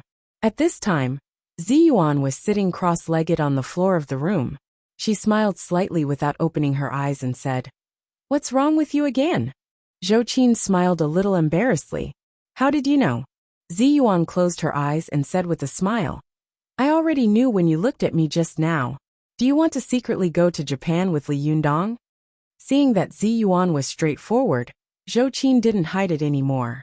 She quickly walked to Zi Yuan, sat down cross-legged and said very seriously, "Yes." At this time, Zi Yuan opened her eyes and said with a very serious face, "Last time, although it was my shimmy who encouraged you to go to Mount Huangshan, I also know that you added fuel to the fire. Zhou Qin, we won't be as lucky as last time every time." Seeing that Zi Yuan had exposed her, Zhou Qin braced herself and said, "Zi Yuan, listen to me. I don't want to cause trouble for Master. I'm just thinking, Master is always fighting alone, and we can't help him. Although my cultivation speed is very fast, compared to Master, I feel that he is running faster and faster in front of me. I can't catch up at all. Aren't you afraid that we will become a burden in the future?" Zi Yuan asked. "But what does this have to do with you going to Japan?"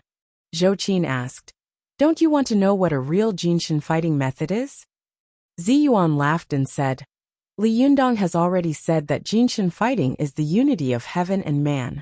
As long as we follow this train of thought and practice in the future, I think we will be able to comprehend it one day. Zhou Qin shook her head and said, No, it's not as good as witnessing a real high-level battle with my own eyes.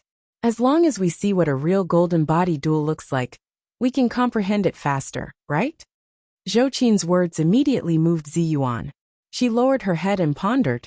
It was true that, as Zhou Qin had said, when it came to cultivation, there was a big difference between being enlightened and not being enlightened. A master like Tsuruko Tachibana had been trapped in a very simple predicament for more than 10 years.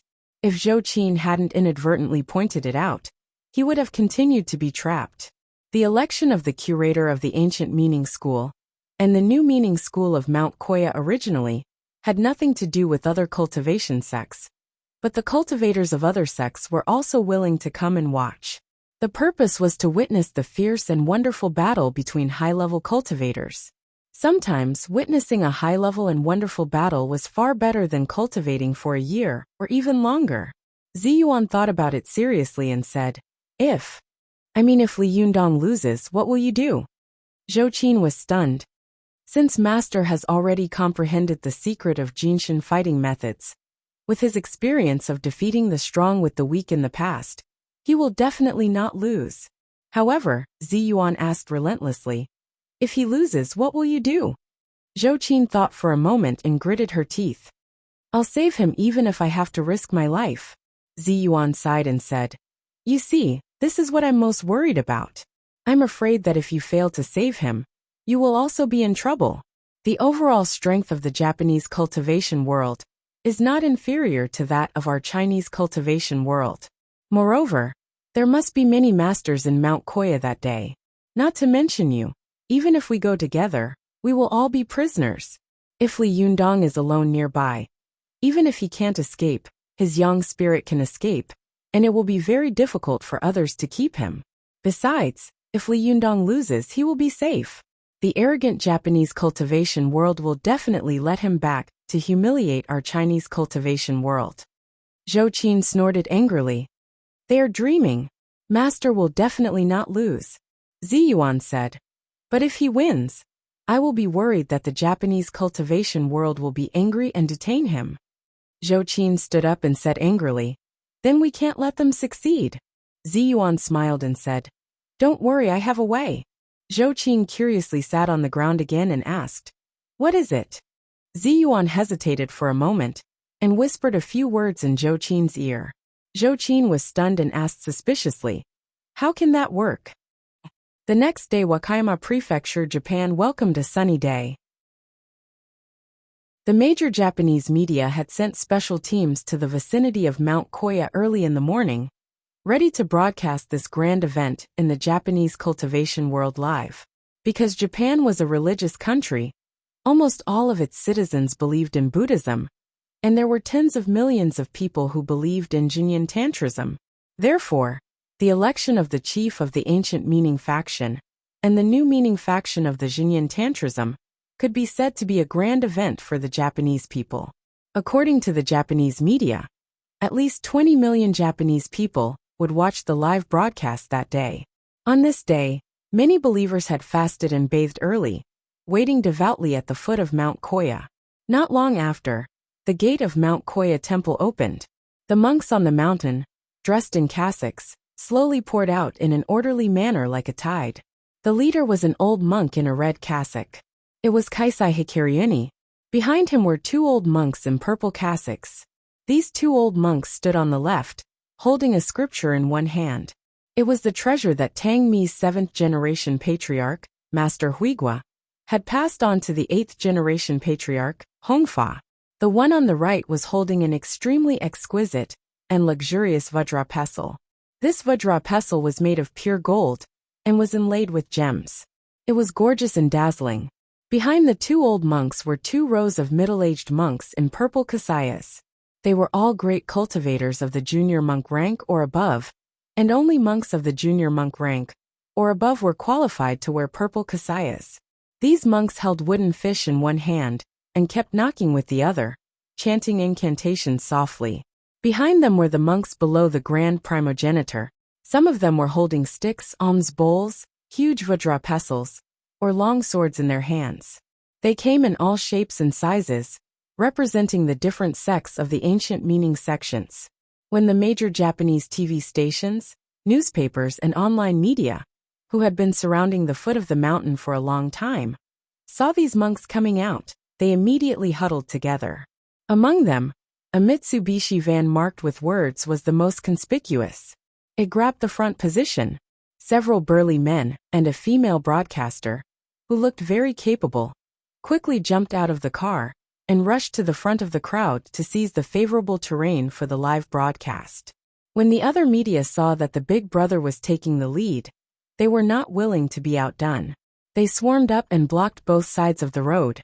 On both sides of the avenue, there was a young boy carrying a camera marked with a V on his shoulder, and a beautiful female host in a black uniform with a hot and sexy figure. The two of them couldn't squeeze in from the outside, and could only anxiously walk around in circles. The young boy said bitterly, "Chiembe Ida, what should we do? If we can't get a picture, we will be scolded by the section chief." The hostess named Xiangtian also stamped her feet anxiously and said, "Idiot, don't I know that? Hey, you are a man, aren't you? If you can't squeeze in, can't you?" The young boy looked at the impenetrable wall of people in front of him. He took a deep breath, gritted his teeth, and rushed inside with a shout. Unexpectedly, as soon as he rushed in, he was picked up by a big man. When the man saw the word V on his camera, he sneered and said, "Wakayama TV station. How dare a nobody be so presumptuous? Get out. Go to the back." After saying that, he threw the young boy behind him. The young boy was thrown out like a piece of straw. The boy fell on his face and got up in a mess. Ida caught up with him and said in horror, "Is the machine all right?" The boy also held the camera next to him in his arms nervously. After checking it over and over again, he breathed a sigh of relief and said with a smile, "Fortunately, the camera is fine." Seeing his silly look, Ida was so angry that she kicked him in the calf and said angrily, "Idiot, you're really useless. I'm so angry. The team is about to pass. If we can't get anything, how can we explain it when we go back? Do you want to quit?" The boy got up with a look of horror on his face. "I'm sorry, it's all my fault." Xiangtian glared at him and looked around with a face full of unwillingness. Suddenly, she saw the maple trees on both sides of the road. Her eyes suddenly lit up. She picked up her skirt and ran towards the big tree. In a few seconds, she climbed up the tree in an extremely inelegant posture. The young boy looked at her in astonishment and stammered, "Chiembe Ida. What are you doing?" Ida shouted angrily, "Idiot, hand me the camera. Then climb up by yourself. What are you waiting for?" The young boy seemed to have woken up from a dream. He quickly climbed up the tree and began to shoot from a high position. On this avenue, many media reporters were unable to squeeze their way into the seats they wanted, especially the powerful television stations that occupied almost all of the best seats, not leaving a single drop of soup for their peers. When these people saw the reporters and hosts of Wakayama TV station climbing up the tree, like monkeys to do a live broadcast, their eyes suddenly lit up. They shouted one after another, and did the same thing. For a time, the trees on and under the avenue were crowded with people. Many hosts were introducing the live broadcast scene to the TV screen. It was so lively at the foot of Mount Koya that it was like a pot of boiling porridge. After the monks of the ancient meaning school of Mount Koya wandered around the mountain, the monks of the new meaning school soon joined in. After a circle around the mountain, they slowly walked into Kongabaji. At this time, the journalists of the major media rushed to Kongabaji like crazy. With the previous experience, Ida quickly climbed up a big tree with the young boy with the best angle and concentrated on her own report. What the ancient meaning school and the new meaning school showed in front of the world was not the amazing scene of fighting, but the scene of the debate of Buddhist principles. In front of the world, the position of the chief of the Junyan Tantrism was decided by the two sides arguing about Buddhist principles. The media audience and the judges of the major schools judged who won and who lost.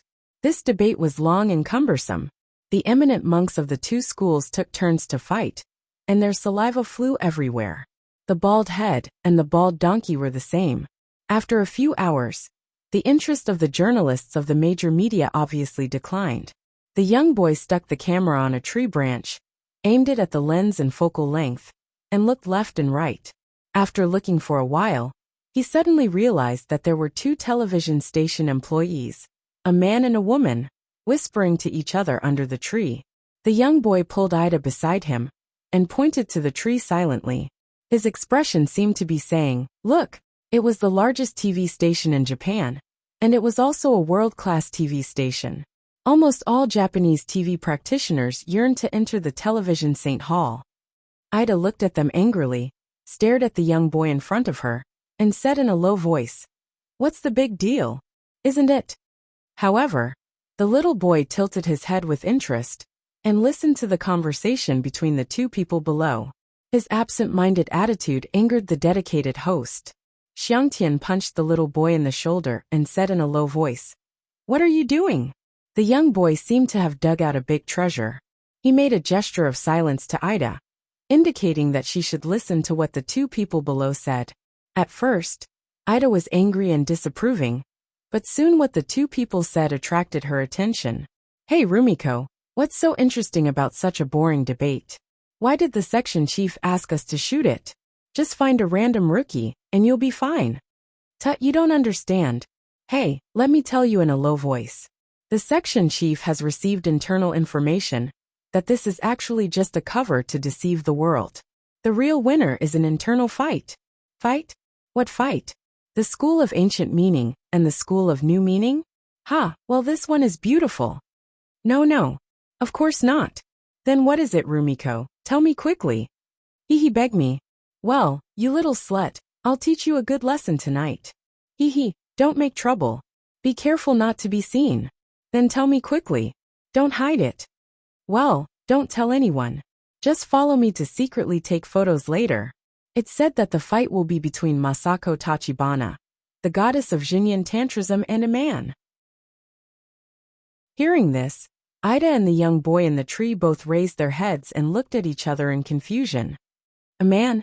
A Chinese? What does the election of the director of Xinyan Tantrism have to do with the Chinese?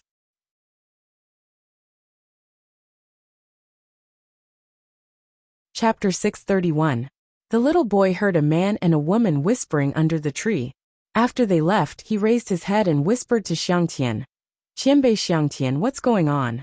Is there any other inside story about the election of the chief supervisor of Xinyan Tantrism?"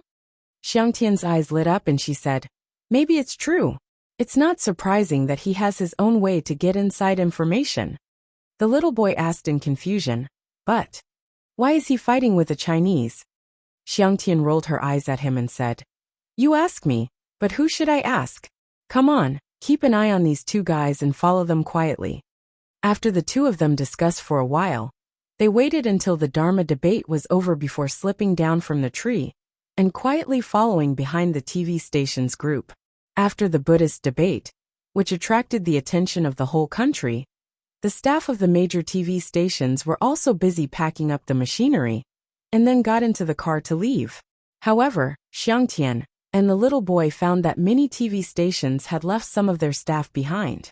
These staff members looked like they were on a tour, but in fact, there were pinhole cameras hidden in their handbags and chests. Obviously, they had obtained some inside information. Seeing this scene, Xiangtian and the little boy became more and more excited. The two of them also hid the machine, quickly found a miniature camera from their car, and carried it with them. They pretended to be tourists and followed behind these TV station reporters, looking around. They passed through the Golden Hall of Mount Koya, passed through the Imperial Shadow Hall, and then entered the hinterland of Mount Koya Okanoin. After entering the Okanoin, when they crossed a small bridge, they came to the Memorial Lantern Hall, only to see a group of people shouting at the gate of a courtyard in the distance. Xiangtian and the little boy walked over quickly. When they got closer, they saw that the leaders were two reporters from the TV station. It was the man and the woman who had been whispering under the tree and had a super friendship relationship. There were about a dozen men and women next to them, all of whom were reporters from other TV stations. The leading reporter pointed angrily at the courtyard and said angrily, "We are reporters. We have the right to freedom of the press. Why don't you let us in for an interview?" Ever since the Meiji Restoration, Japan announced that it would leave Asia and enter Europe. It learned from the Westerners in every aspect, and had always flaunted itself as a free capitalist country. The press was free and everything was free, but in fact, Japan was the only country in the world where the underworld was legal. The country was controlled from top to bottom by large conglomerates, political families, and underworld forces. Black money politics were everywhere, and the so-called freedom of the press was just a whitewash. After the earthquake in Japan, there was a nuclear leak. The United States sent a special envoy to the Prime Minister's residence to criticize Japan. This was tantamount to sending an emperor into the core of Japanese politics. It was a great shame for a sovereign country, but the Japanese mainstream media was resigned to it. No one reported a word about it. It could be seen that the so-called freedom of the press in Japan was just a joke to the privileged class. Because of this, the expression and tone of the monk guarding the courtyard seemed a little arrogant. He pointed to a sign at the door that read "No Entry" and said, "Don't you see this sign?" The female reporter clearly didn't expect to be stopped outside. She thought about how the section chief would vent his anger on her after she failed to complete the task. She shuddered and couldn't help but say angrily, "What's wrong with this sign? We also have a sign." As she spoke, she raised her press card. The reporters from other TV stations also followed suit. For a moment, there were many arms at the entrance of the courtyard, and everyone was holding up the press card in their hands. The monk at the door was a little impatient. He said angrily, "This is a royal forbidden area specially enclosed by His Majesty the Emperor of Japan. No one is allowed to enter." Although the power of the Emperor of Japan was not as high on the altar as before World War II, and a word from him could make countless Japanese people die for him, because the emperor had not been pulled down from the altar after World War II, so he still had a very high prestige. As soon as the monk said this, the originally excited reporters all quieted down. They looked at each other, and didn't dare to speak again. Only the leading female reporter was unwilling to give up and said, "I have even interviewed His Majesty the Emperor of Japan, and I have also entered His Majesty's bedroom. Why can't I go in here?" The monk was already very annoyed. He simply closed his eyes, put his palms together, and blocked the door like a door god. No matter what anyone said, he would not open his eyes or get out of the way. The female reporter wanted to say something, but she was stopped by her male companion, who shook his head and said, "Rumiko, don't be impulsive. Let's think of another way." When the reporters from the other TV stations saw that they were terrified, they all hung their heads dejectedly and stopped shouting. However, they all gathered at the entrance and refused to leave. Some of the smarter reporters decided to take pictures of the outside to see who would enter the enclosed courtyard from here. The young man from Wakayama TV station looked at his senior helplessly and said, "Qianbei Xiangtian, what should we do now?" Xiangtian had been dreaming of digging out a big piece of news and getting a raise and promotion when she goes back, but the cruel fact shattered her dream in an instant. She glared at the young man angrily and said, "How do I know? Don't you see that there's nothing we can do?" The young man muttered with some grievance, "Didn't you just say that it's nothing great?" After he finished speaking, his eyes suddenly lit up and he said, "By the way, Qianbei Xiangtian, why don't we secretly climb the wall and get in?" The young man pointed at the white wall of the courtyard, which was not high, and said with some excitement. However, Xiangtian stared at him as if he were an idiot and said, "Are you crazy? It's a big crime to offend His Majesty the Mikado." The young man looked disappointed. Just as he was about to speak, he saw a monk wearing a bamboo hat, holding a monk's staff in one hand and an alms bowl in the other. Xiangtian became excited. She quickly patted the young man on the shoulder and said, Look, this is the monk of the Pure Land School. It seems that the rumor is true. The monks of the Pure Land School are all here." The boy hurriedly adjusted the angle of the miniature camera, hidden on the pin on his chest, and aimed it at the monks.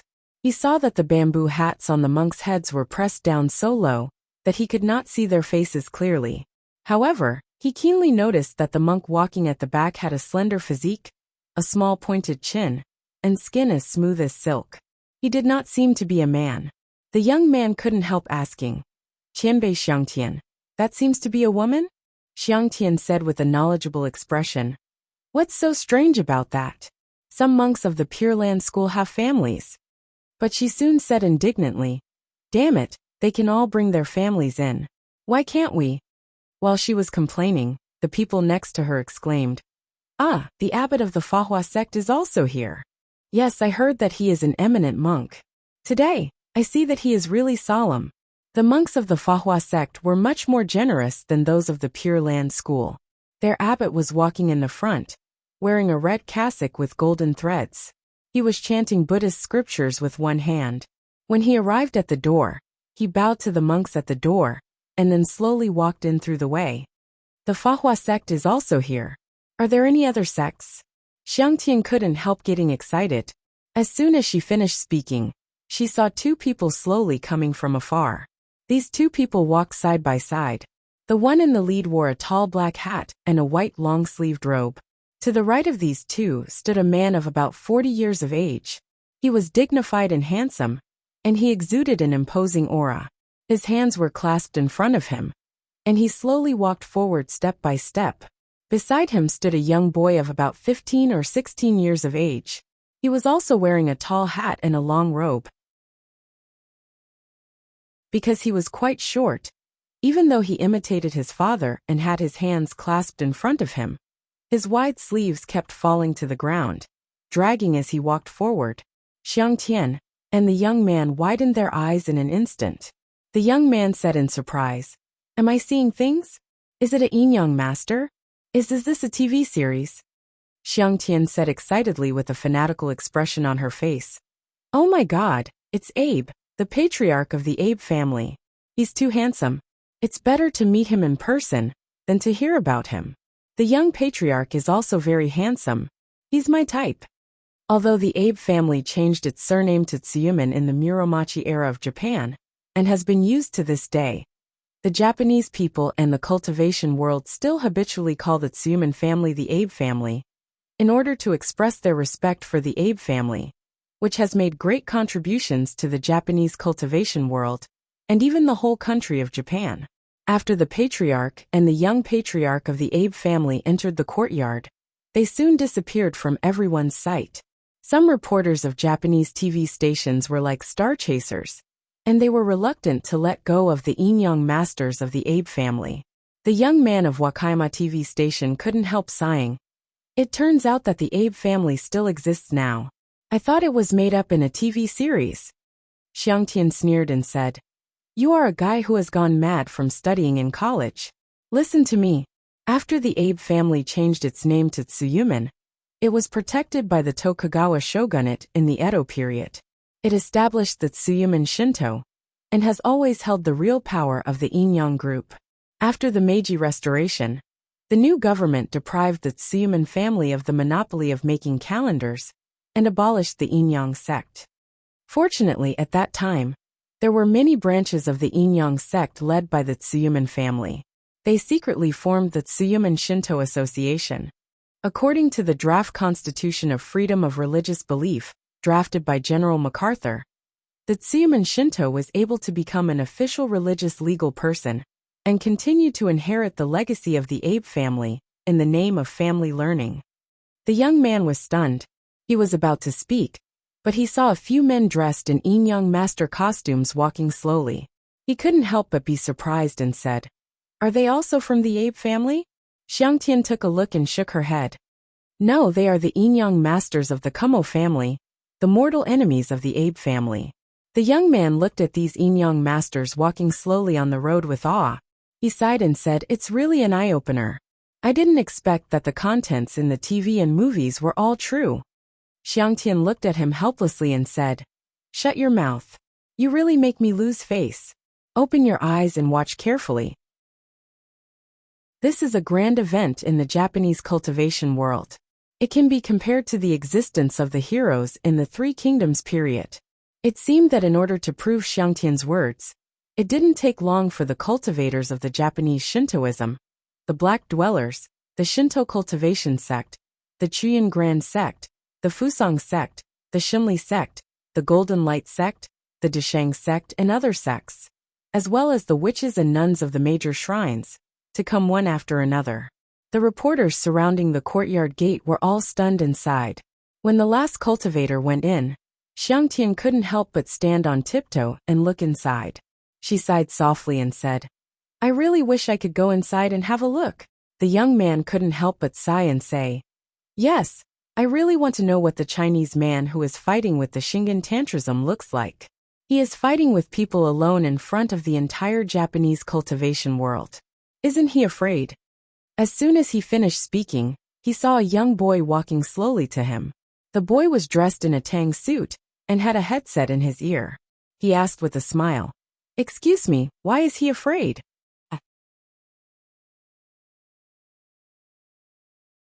Chapter 632. The little boy from Wakaima TV station heard this voice, but he couldn't understand what it was saying. He turned his head and saw a dignified boy standing in front of him. This boy looked a few years younger than him, but there was a kind of understanding and insight in his deep black pupils that even the old people did not have, as if there was a very mature and vicissitude soul in this young body. This boy was not only handsome, but also had an outstanding bearing. Compared with the cultivators of various sects in the Japanese cultivation world who had entered before, he was not inferior at all. He was even more romantic and unrestrained than them. At first glance, the little boy felt a little inferior. He turned to Xiangtian and said, "Qianbei Xiangtian, what is he talking about? It seems to be Chinese." Xiangtian happened to have studied Chinese in college. She looked at the handsome boy in front of her curiously. At this glance, she suddenly felt a masculine aura blowing over her face. Her heart was pounding, and her tongue was dry. She stammered, "He's so handsome, even more handsome than the young patriarch of the Abe family." The little boy smiled bitterly and said, "Qianbei Xiangtian, wake up. Don't be infatuated with him." Only then did Xiangtian wake up as if from a dream. She came to her senses and couldn't suppress her excitement. She stepped forward and said in Chinese that was not very standard, "Hello, are you from China?" The young boy smiled and nodded. "That's right. Help me ask him why this Chinese man, who came to participate in the competition, must be afraid." Xiangtian was a little confused. She looked at the boy in front of her seriously and muttered curiously, "I heard that the person who came to participate in the competition was a Chinese man. Could it be him? Impossible, absolutely impossible. He's too young, really too young." Although Xiangtian was puzzled, she didn't say it out loud. She turned to the little boy beside her and said, "Hey, he asked you why this Chinese man who came to participate in the competition must be afraid." For a moment, the little boy was shocked by the temperament of the handsome boy in front of him. He was so ashamed that he couldn't say anything. On the other hand, some male reporters who were attracted by the conversation also looked at the shining boy in front of them with jealousy in their hearts. They sneered and said, "Do you still need to ask? When he came alone, he was scared to death by so many of us." Since ancient times, the same sex repels each other, while the opposite sex attracts each other. This young man was not only handsome, but he also exuded a mature aura that did not match his age. How could the eyes of the women present not light up when these two temperaments were mixed together? After listening to his words, the young boy smiled after a while and said, "I heard that you people in country are like the romance of the Three Kingdoms very much. Do you know about the one-on-one sword play?" After he finished speaking, half of the Japanese reporters on the scene did not understand Chinese, so they asked the people next to them who understood Chinese. When they understood, they all laughed and said, "This idiot who overestimates himself, he actually compared that guy to Guan Yunchang. Hey little guy, are you that Chinese guy who's fighting? If he isn't, then hurry up and scram back to your hometown. If he is, then study for a few more years before coming out. How can you compare yourself to Guan Yunchang?" The young boy was not angry. He waited calmly for everyone to finish speaking, and then he glanced at them disdainfully. At this glance, everyone present couldn't help but have an idea. It was as if there was a young lion standing in front of them. He was looking down at the barking jackals around him. His eyes were full of disdain and pity, as if a high-level creature was looking down at a low-level creature. This was the gaze of a real strong person. Xiang Tian quickly made a judgment in her heart. She curiously asked the young boy in half-baked Chinese, "Excuse me, who are you?" The young boy smiled slightly and said, "I'm the Chinese you're talking about." Sure enough, the eyes of everyone present suddenly showed a look of sure enough. Xiang Tian's eyes flashed with excitement and she asked, "What's your name?" The boy smiled and said word by word, "My name is Li Yundong." The male reporters on the scene all shut up and looked at Li Yundong with hostility in their eyes. They secretly whispered to each other, and their expressions were full of schadenfreude, as if they couldn't wait for Li Yundong to suffer a crushing defeat in the next second. Some of them whispered, "Hey, this person is really too arrogant and self-righteous. Who does he think he is? How dare he compare himself to Guan Yunzhang? I really hope to give him a show of strength later." "You? Nonsense. I'm not a cultivator." Of course, it's the cultivators of the Japanese cultivation world who will give him a show of strength and kill his prestige. When Li Yundong came to Japan this time, Zi Yuan and Zhou Qin, who had been considerate, had specially prepared a portable Sino-Japanese translator for him. Li Yundong could understand what these Japanese were saying wherever he went. Li Yundong heard these people's words clearly, but his face didn't change, and the corners of his eyes narrowed slightly. Hearing Li Yundong's name, the monk, who had been closing his eyes at the gate of the courtyard, suddenly opened them. He walked up to Li Yundong and looked at him carefully. With hidden hostility in his eyes, he said in Chinese, "Are you Li Yundong?" Li Yundong nodded slightly. "That's right." The monk also nodded slightly and said with a complicated expression, "You're really here. How dare you? Please come in. Masako Tachibana has been waiting for you for a long time." However, Li Yundong put his hands behind his back and said lightly, "You can let me in, but you have to let Saionji Tsunekatsu come out to apologize to me first, and then let Masako Tachibana come out to welcome me in person. Otherwise, go and tell Masako Tachibana. She will know what the consequences will be if she doesn't do as I say." The monk's face was full of anger. He shouted, "How dare you? Saionji Tsunekatsu is the young monk. How can you order him around?" Li Yundong smiled slightly. "You don't want to go?" The monk said angrily. ****, such a rude request, of course I can't." Before he could finish his words, he saw Li Yundong slap his forehead. The speed of this slap was not fast. It could be said that in the eyes of everyone, it was like slow motion. However, the monk seemed to have been hit by the body-fixing spell and couldn't move at all. He could only watch the palm get closer and closer and hit his head overwhelmingly. Everyone saw that Li Yundong's palm didn't seem to have much strength and speed, but they had a feeling in their hearts that if this palm went down, even a hard rock would be broken into pieces. This monk was dead. In an instant, the monk's face changed from yellow to white, from white to red, and then to blue. Seeing that the palm was about to hit his forehead, he couldn't help but let out a scream of fear.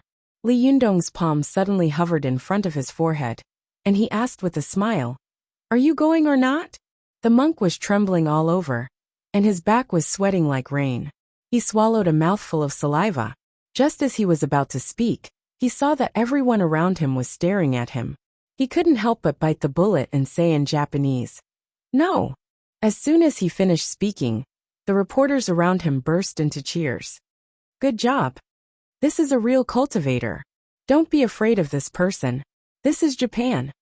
Li Yundong couldn't help but smile. He curled the 5 fingers of his palm in front of the monk's forehead, and then gently flicked his middle finger on the monk's forehead. In the eyes of others, this flick was like a child flicking the forehead. However, the monk was flicked by Li Yundong's finger, as if he had been hit by a high-speed train. His body suddenly flew out and disappeared in the blink of an eye. The voices of the people who were still cheering suddenly got stuck in their throats. Everyone looked at Li Yundong as if they had seen a monster Godzilla. Their expressions were filled with fear and shock, and they didn't dare to say anything more. Li Yundong looked around and said, "Are there no other reception monks in Jinyan Tantrism?" At this time, everyone was frightened by Li Yundong. In addition, they were all ordinary people who dared to speak. For a moment, their eyes were dodging, and they didn't even dare to look at Li Yundong. Xiang Tian, who was standing to one side, boldly said, "It seems that he is alone. Do you need someone to tell him?" "I can help." Li Yundong glanced at her and nodded slightly. "Okay, go and tell Masako Tachibana what I just said." Xiang Tian was immediately ecstatic. She jumped up excitedly and shouted, "Yi!" This was a place that even the ace reporters couldn't enter. But she had actually entered. If she could get first-hand information, wouldn't she be able to get a promotion and raise her salary when she went back? Li Yundong watched Xiang Tian rush inside in a hurry. He couldn't help laughing and shaking his head. He stood with his hands behind his back, like a pine tree standing in front of everyone. He looked arrogant and closed his eyes to rest. The surrounding Japanese male reporters were so angry that their teeth itched, while some female reporters secretly took photos and videos of Li Yundong. They sighed in their hearts. No matter what, he is really a great person who dares to come here alone. After Xiang Tian rushed into the courtyard, she quickly looked around, only to find that the surroundings were extremely wide. After turning a few corners and meeting two patrolling monks, she quickly went up to them and told them what had happened at the door with her hands and feet pointing at them. When the two monks heard this, they were immediately furious. One of them was about to rush to the door, but soon he was pulled by his companion and said a few words in his ear. When the monk heard this, he immediately turned around and walked inside with him. Xiang Tian saw that the two of them had left so quickly that they didn't even care about her. She rolled her eyes and simply followed them and continued to sneak in. Li Yundong, who was waiting at the door, was calm and composed. However, the Japanese reporters around were a little impatient and began to whisper to each other. Just as they were talking, they suddenly heard an angry shout coming from the courtyard. "Li Yundong, how dare you? How dare you hurt the people of Mount Koya here?" When everyone heard this, they immediately looked in the direction of the voice and saw a young monk in a purple cassock, with two monks holding vajra, rushing over angrily. "Oh, it's Sayonji Tsunekatsu, the youngest and most promising young monk of Jinyan Tantrism." A knowledgeable reporter couldn't help but exclaim in a low voice. Some reporters deliberately said loudly, "Lord Sayonji Tsunekatsu, teach this guy a lesson. He is really..." Before they could finish their words, Li Yundong suddenly opened his eyes, and a sharp light flashed in his eyes.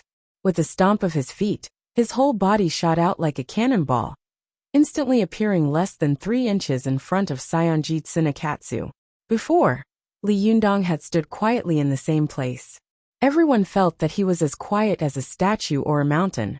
But at this time, this Chinese man suddenly burst out.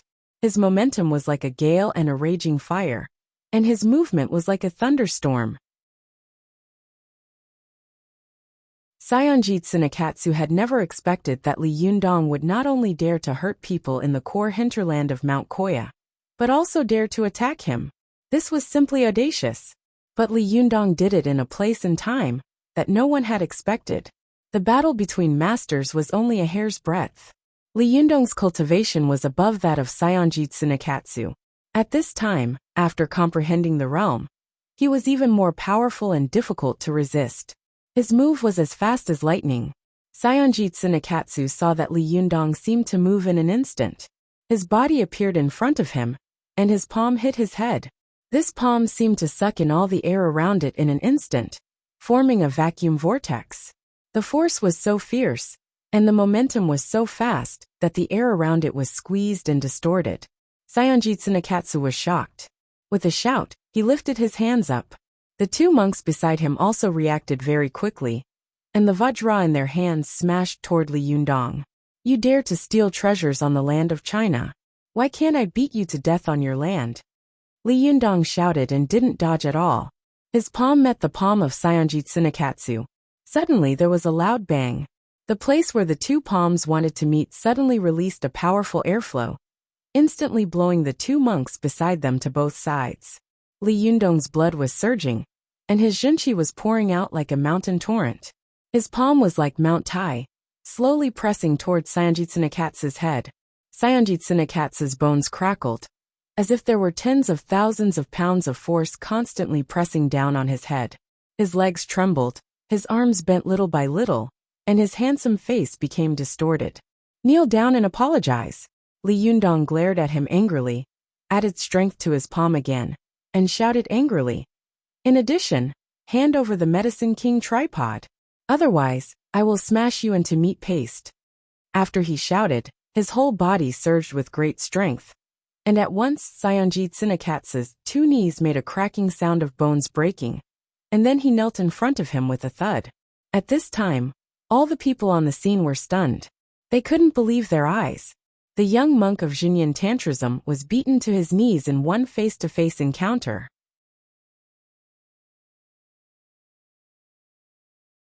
Chapter 633. Everyone watched helplessly as the ever-victorious Vajra of Xinyan Tantrism was slapped to the ground by Li Yundong's palm. Although he was still resisting, even a blind man could see that if Li Yundong wanted to, he could slap the so-called ever-victorious Vajra into meat paste with one palm. Sayanjitsunakatsu was the best of the young and strong in Mount Koya. He was shrewd, capable, brave and courageous, and deeply trusted by Kaisai Hikaryoshi and Masako Tachibana. But neither Kaisai Hikaryoshi nor Masako Tachibana had expected that their most trusted young and strong faction would provoke a terrible devil for them. What was even more unexpected was that their ever-victorious Vajra had been beaten to kneel on the ground in front of the world. What a great shame and humiliation this was. All the Japanese present were shocked and angry. They roared one after another. Some of the female reporters also showed pity on their faces and said, "Stop fighting, stop it." The male reporters roared loudly, "Bastard, are you looking for death? Stop it, he's going to die." Li Yundong looked at Sayanjitsunakatsu's handsome face in front of him, and his face became distorted. He bent down slightly, stared at him gloomily, and asked in a cold voice, "When you snatched treasures on the land of China, did you ever think that this day would come?" Li Yundong's voice was not loud, but it was clearly heard by everyone. Although many of the Japanese present did not understand what he was saying, they felt a kind of piercing murderous intent from Li Yundong's tone. Sayanjitsunakatsu's face turned purple. He didn't dare to open his mouth at all, for fear that as soon as he opened his mouth, the breath in his chest would leak out, and all the strength in his body would collapse. Once he lost his resistance, he would definitely be smashed into meat paste by the madman in front of him. His own death was a trivial matter. For a monk who believed in reincarnation, death was just the beginning of another life. However, as a young monk of Mount Koya, he was smashed into meat paste by a naked man at the gate of the royal courtyard. The shame left behind could not be eliminated even if he died 10,000 times. It was also because of this thought that although the bones of Sayanjitsunakatsu's calf and knee bones were almost broken, he was still struggling to support himself. His whole person was in a state of blurred consciousness. Only the thought of never admit defeat was struggling to support his subconscious and body. Although Li Yundong hated Sayanjitsunakatsu's surliness and arrogance, and hated him even more for stealing the Medicine King tripod under his nose, he saw that Sayanjitsunakatsu was about to collapse, but he was still struggling to hold on. He couldn't help but sigh at the toughness of this person's bones. Li Yundong saw that Sayanjitsunakatsu refused to give in, so he sneered and said, "You don't want to say it? Then I'm sorry." After saying that, his palm once again pressed down forcefully. Crack, crack, crack, crack. The bones all over Sayanjitsunakatsu's body sounded like firecrackers. Everyone felt as if Sayanjitsunakatsu had been placed in a compressor, and the bones all over his body were pressed to the point of bursting with a burst of crisp sounds. Although they didn't see any blood, the stimulation of the sound was more terrifying and creepy than letting them see the sea of blood. Everyone covered their faces and didn't dare to look again. Sayanjitsunakatsu also let out an extremely painful roar. After this roar, his whole body fell to the ground softly, like a mollusk without a bone in his body. As soon as Sayanjitsunakatsu fell, a group of monks in purple cassocks rushed to the courtyard gate. One of them had a wrinkled face and looked quite old. It was the monk who had dealt with Zhou Qin under the fundamental tower. As soon as he saw Saionji Tsunekatsu, he suddenly widened his eyes and exclaimed, "Tsunekatsu!" The old monk's eyes seemed to be about to spit out flames. He roared at Li Yundong. "What did you do to him?" When the other monks saw this scene, they were all furious. One by one, they showed their powerful magical weapons and surrounded Li Yundong. As long as the old monk gave the order, they would rush up and chop this bold murderer into meat paste. Li Yundong glanced around coldly and sneered. "Do you want to fight now? Okay." With a move of his mind, the fan of 7 treasures and the Liuha sword instantly jumped out of the colorful brocade bag around his waist. The Liuha sword instantly split, staring at him like a tiger watching its prey. When the reporters on the scene saw this scene, they were shocked, and the natural instinct of the reporters in their bodies suddenly burned. Many reporters began to shoot the scene in front of them like crazy, and even some reporters began to explain to the camera. Seeing this scene, the old monk suddenly frowned and shouted at the reporters, "Bastard, what are you doing?" Which ordinary person could see this kind of scene even once? Even if they lived for several lifetimes, they might not be able to see it once. At this time, these reporters' eyes were shining. Even if His Majesty the Mikado came at this time, they might not immediately stop shooting. How could they listen to him? The old monk was furious, and all his anger poured out on Li Yundong's head. He pointed at Li Yundong and shouted angrily, "Catch this murderer!" Yes, the surrounding monks shouted in unison. Just as they were about to step forward, they heard a voice laughing from not far away. "Oh, it turns out that there is a good show here. I almost missed it." When everyone heard this voice, they subconsciously looked at the man, only to see that he was coming from not far away. He was about 40 years old, and was wearing a rather sloppy wanderer's costume. His hands were folded in front of him, and he walked over with a careless look, talking with a cheeky smile on his face. Behind this man stood a tall woman in a white witch costume and a long red dress. This woman's lips were painted with bright red lipstick, and her face was smeared with white powder. Although her appearance was a little strange with makeup, from her facial features and small face, it could be vaguely recognized that she was an extremely beautiful girl. However, this girl's expression was cold, and her eyes were cold. She looked at the scene in front of her, like a god looking down at the common people. There were knowledgeable reporters among them. When they saw the family runes on the woman's loose witch costume, they couldn't help but exclaim, "She's the goddess of Ise Shinto." They exclaimed, but a faint voice came from the courtyard. "What happened? Why is it so noisy?" Everyone turned around and saw a woman wearing a white wide-sleeved top and a red ruffled skirt. She was wearing wooden clogs and was slowly walking over. This woman looked to be about 30 years old. She was quite beautiful, and her eyebrows were full of dignified momentum. Every time she took a step, the air around her seemed to tremble because of her arrival. This woman was Masako Tachibana, who had never met an opponent in the Japanese cultivation world. Wherever Masako Tachibana went, no matter who it was, they would subconsciously avoid her, as if there was an invisible position around her that would push them away. Only when Masako Tachibana walked to Li Jiandong's side, Li Jiandong stood steadily in the same place like a solid rock, looking at her indifferently. Masako Tachibana quickly glanced at Saionji Tsunekatsu. She frowned secretly, but there was no reaction on her face. She quickly looked up at the woman in front of her, who was also wearing a witch costume, and a smile appeared on her face. "It turns out that Miss Chuyin is here. Please come in." Chuyin glanced at Masako Tachibana coldly, and a trace of hostility flashed in her eyes. Her face seemed to be frozen, without any expression. Then she quickly moved her eyes to Li Jiandong, as if to say, "You still have a guest here." Ise Shinto was one of the most powerful sects in the Japanese Shintoism. At that time, it was precisely because of the strong suppression and exclusion of the Ise Shinto that the Masako family and the monks of the Jinyin Tantrism converged and took over the power of the gods worshipped by the Jinyin Tantrism and rose strongly. After the rise of the Masako family, the first thing they did was to suppress the Ise Shinto. The power of the Ise Shinto came from the gods of the Shintoism. Although the number of the gods worshipped in Japan was more than that of Buddhism, however, the strongest god of the Shintoism, Amaterasu Great God, was the god of a country in Japan. Except for the Japanese, no one worshipped him. However, the god of the Xinyan Tantrism was the wisdom king of Buddha. These gods were not only worshipped by the Japanese, but also China, India, and even many countries in the world.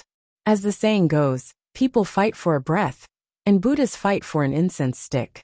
People live to fight for a breath, to prove that they are stronger than others. The same was true of the Buddha. This Buddha had more incense stick than other Buddhas, which meant that the power of the Buddha's Dharma was also greater, and the godhood was also higher. It was said that the Buddha was compassionate and had no anger at all. But in fact, the cultivators of Buddhism were more fierce than anyone else in private. Otherwise, why would the Buddhists in the Chinese cultivation world hold an open meeting? Why would the ancient meaning school and the new meaning school of the Xinyan Tantrism run for the chief supervisor? Because of this, on one side was the narrow-minded Amaterasu Great God, and on the other side was the universal wisdom king of Buddha. Compared with the two, the difference between the two was obvious.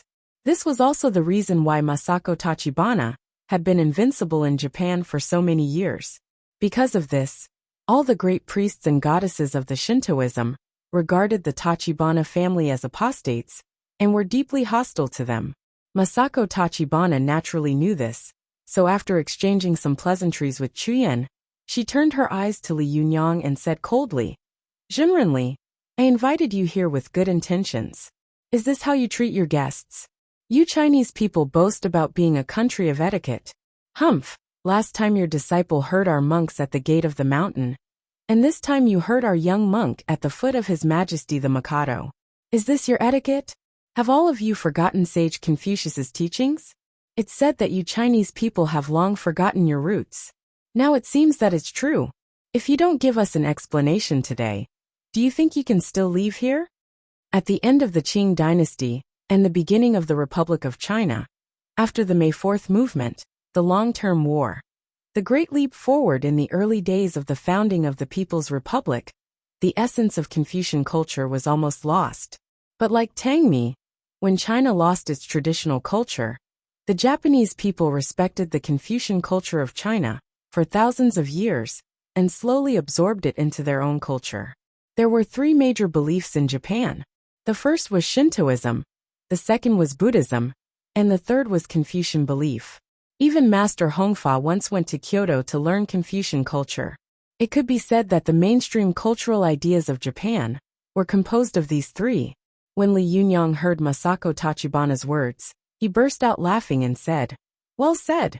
Yes, our Chinese people do think that we are a country of etiquette." As early as 2,000 years ago, our country and people had already advocated etiquette to rule the country and the world. It is also because of this that we have a prosperous Chinese civilization. But don't forget that Confucius, who advocated etiquette, also said something. This sentence is called, or, how about repaying evil with good?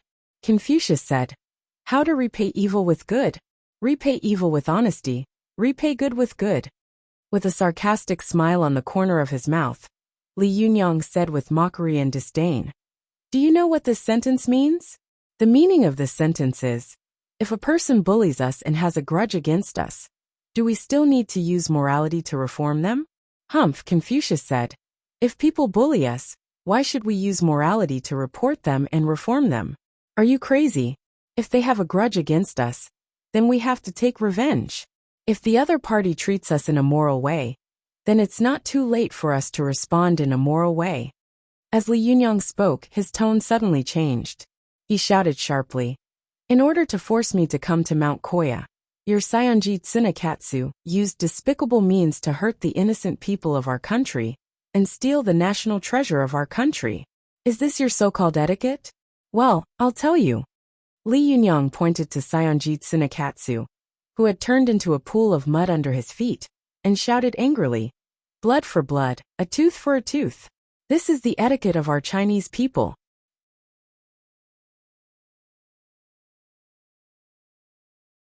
Chapter 634. Li Yundong's words were sonorous and powerful. He mercilessly exposed Masako Tachibana's trick of wanting to use the power of defeating Li Yundong to deter other cultivation sections. Moreover, there was no dirty word in Li Yundong's words, but every word was like a throwing dagger, and every sentence was like an axe, knife, and fork, which was so sharp that people couldn't resist it. Even Masako Tachibana, who was used to seeing great storms, had her face turn blue and white for a while. She gritted her teeth and looked at Saionji Tsunekatsu with hatred. She wanted to burn this guy's bones to ashes immediately. Why didn't he tell me about this? In Masako Tachibana's opinion, since Li Yundong could beat Saionji Tsunekatsu like this as soon as they met, it was obvious that he was a very powerful opponent. But if the opponent was only good at kung fu and not good at talking, then she could take advantage of the strong advantage of the home court and exert strong psychological pressure on the opponent with words, prompting the opponent to make mistakes in the next fight. Although Masako Tachibana was arrogant and conceited, she did not underestimate the enemy. She knew very well that she could not lose this battle. Otherwise, the Masako family would probably be doomed forever. However, Li Yundong's sharp words made Masako Tachibana dispel the idea of fighting with him in an instant.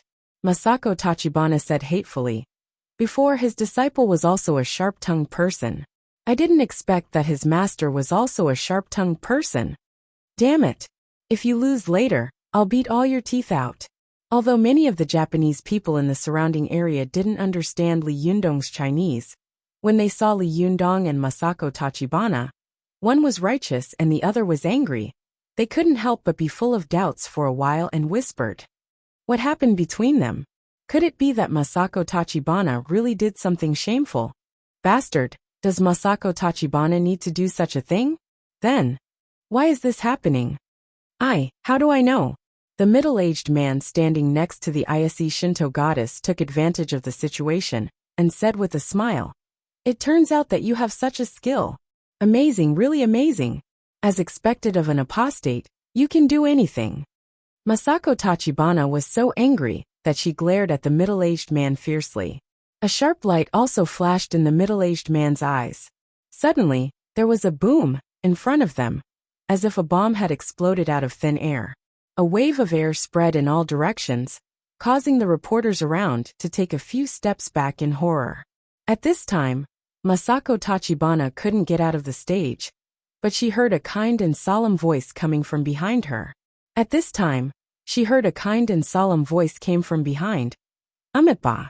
Everyone looked in the direction of the voice and saw an old monk wearing a gold-rimmed red robe walking out slowly. He was the 413th monk of the Xinyan Tantrism, Xinyan Gongyi. Amos Kaichi Sheng. 1 Yundong. Li 1-1. Aimingly she, Yue Yundong said. Li 1-1 and 1 and 1-1A1.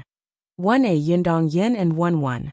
After returning the salute to them one by one, Kaichi Sheng put his palms together and said to Li Yundong, "Zhenrenli, even if there is a grudge, why don't we solve it in the subsequent battle? As the saying goes, revenge is revenge. Chang Sheng has been beaten like this by you. Even if there is a great sin, it should offset each other." Li Yundong sneered and said, "Where is the Medicine King tripod? Return the Medicine King tripod first." Kaichi Sheng hesitated for a moment and didn't say anything. Li Yundong seemed to know what he was thinking. He sneered and said, "Don't worry. Since I'm here, I will fulfill my promise and fight with you, so that you can know whether there are masters in the Chinese cultivation world.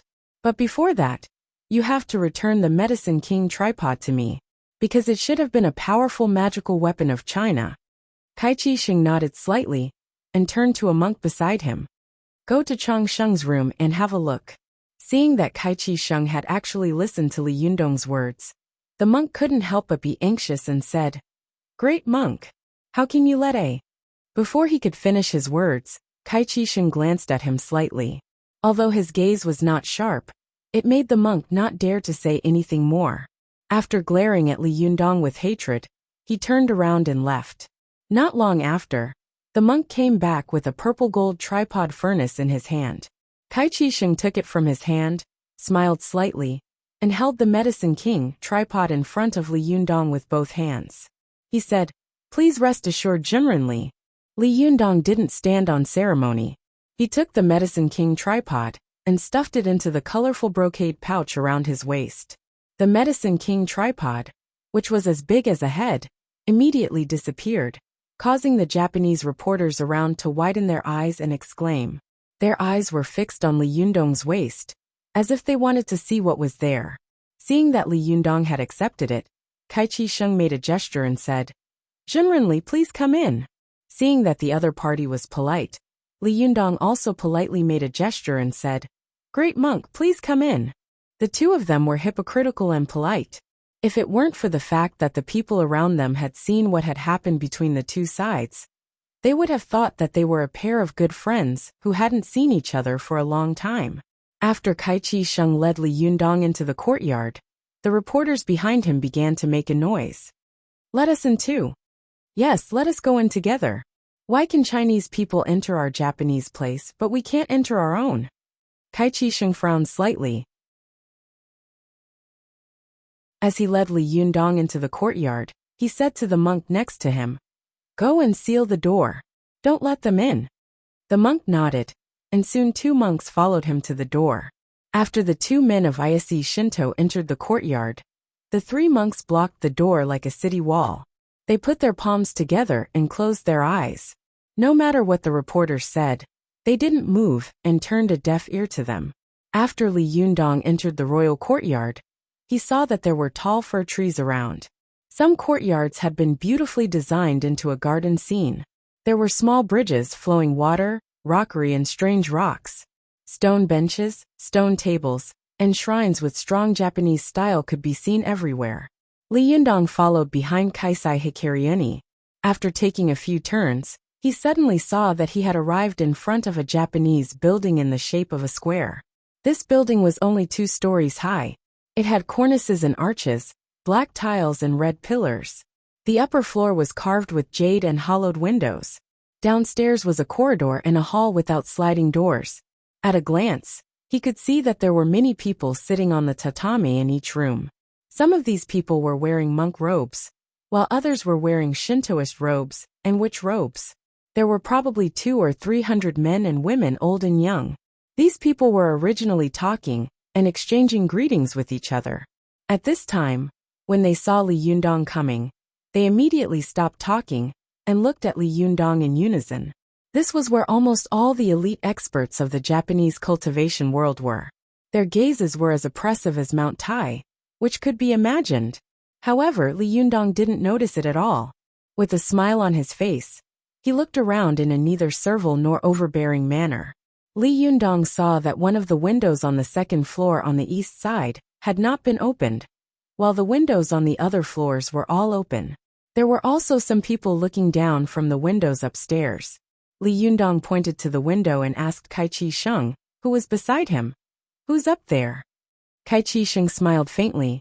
"His Majesty the Mikado and his wife." Li Yundong asked in surprise. "The Mikado of Japan is also here?" Kai-Chi Sheng smiled and said, "What's so strange about that?" Masako Tachibana, who had been following behind, said at this time, "Will you feel any pressure fighting in front of the Mikado of Japan?" Li Yundong couldn't help laughing. "He is your Mikado, not mine. If there's pressure, it's your pressure. What does it have to do with me? But you, aren't you afraid that you will lose to me in front of His Majesty the Mikado, and have no place to step down?"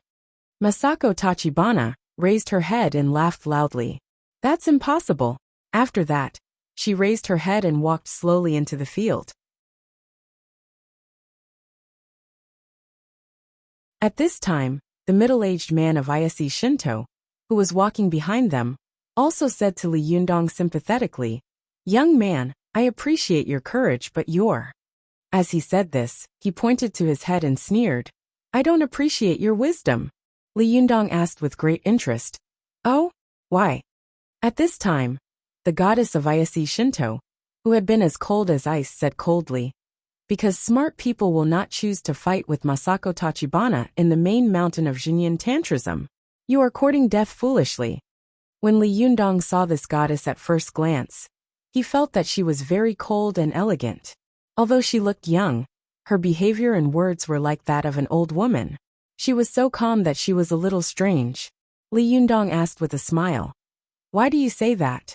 Is Masako Tachibana particularly powerful here? The middle-aged man of Ayase Shinto laughed and said, Are you kidding? No one has ever been able to defeat Masako Tachibana in this place.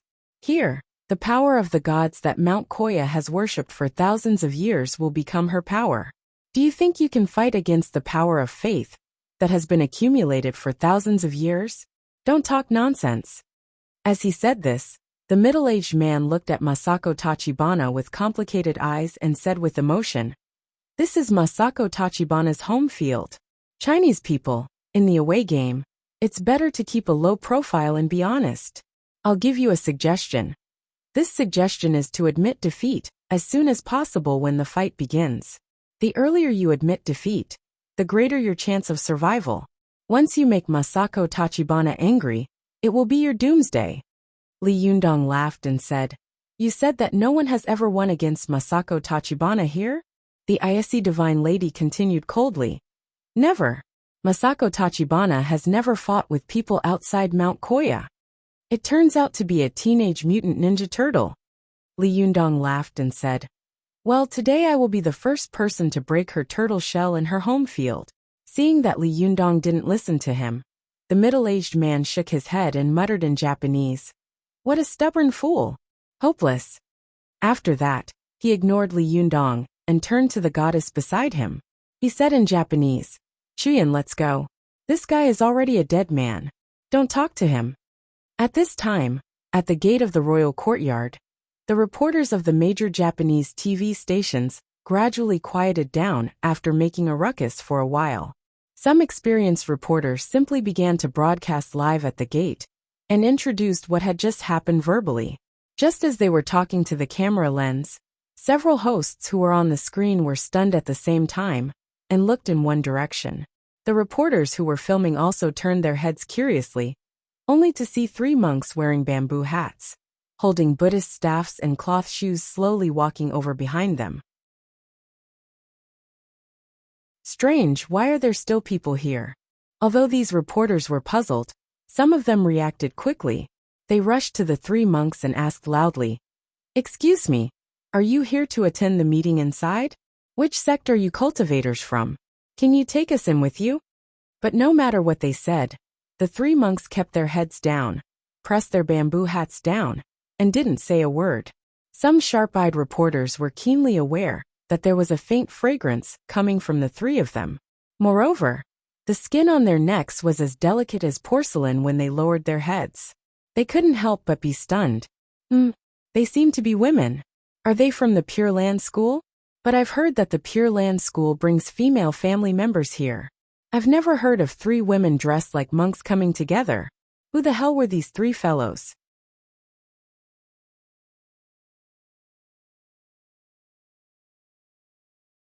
Chapter 635. The 3 people who cast a vote were none other than Su Chan, Zi Yuan, and Zhou Qin.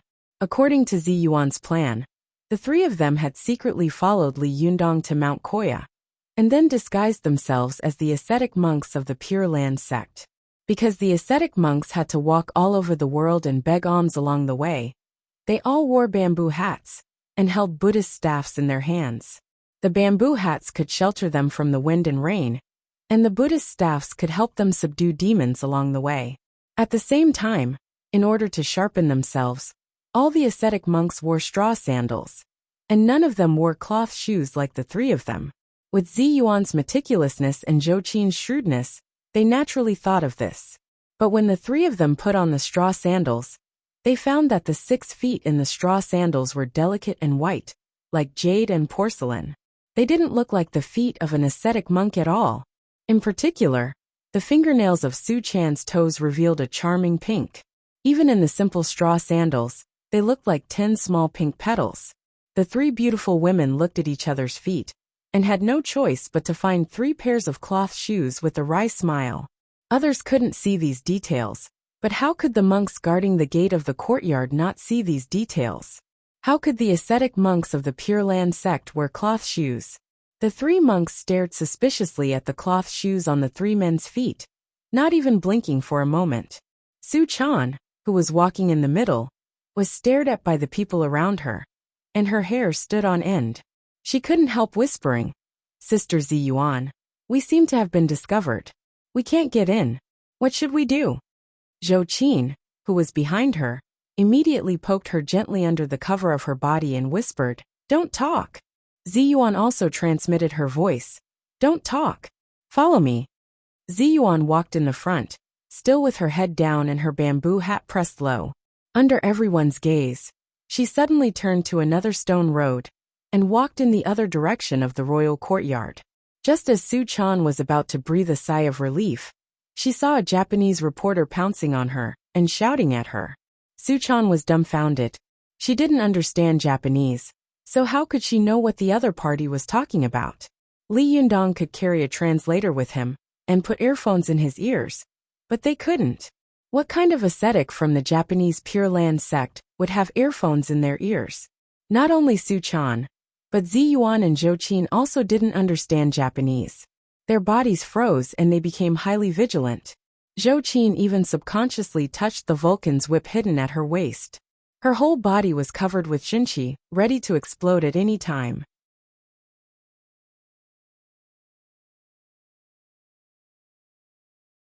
"This is my mistake. Fortunately, you reacted quickly." Zhou Qin couldn't help but tease her with a smile. "Su-chan, you're good. You're usually stupid and don't show your strength. You can be relied on at critical moments." When Su-chan heard Ziyuan's praise, her face was full of pride. But after hearing the first half of Zhou Qin's words, her face suddenly fell. But when she heard the second half of Zhou Qin's words, her eyes immediately turned into crescent moons. Su-chan said with a smile, "Actually, I want to say that I'm mute and can't speak." Ziyuan was stunned. "Didn't you think of using silent meditation to avoid it?" Su-chan also said in surprise, "I didn't bring a small wooden plate with me.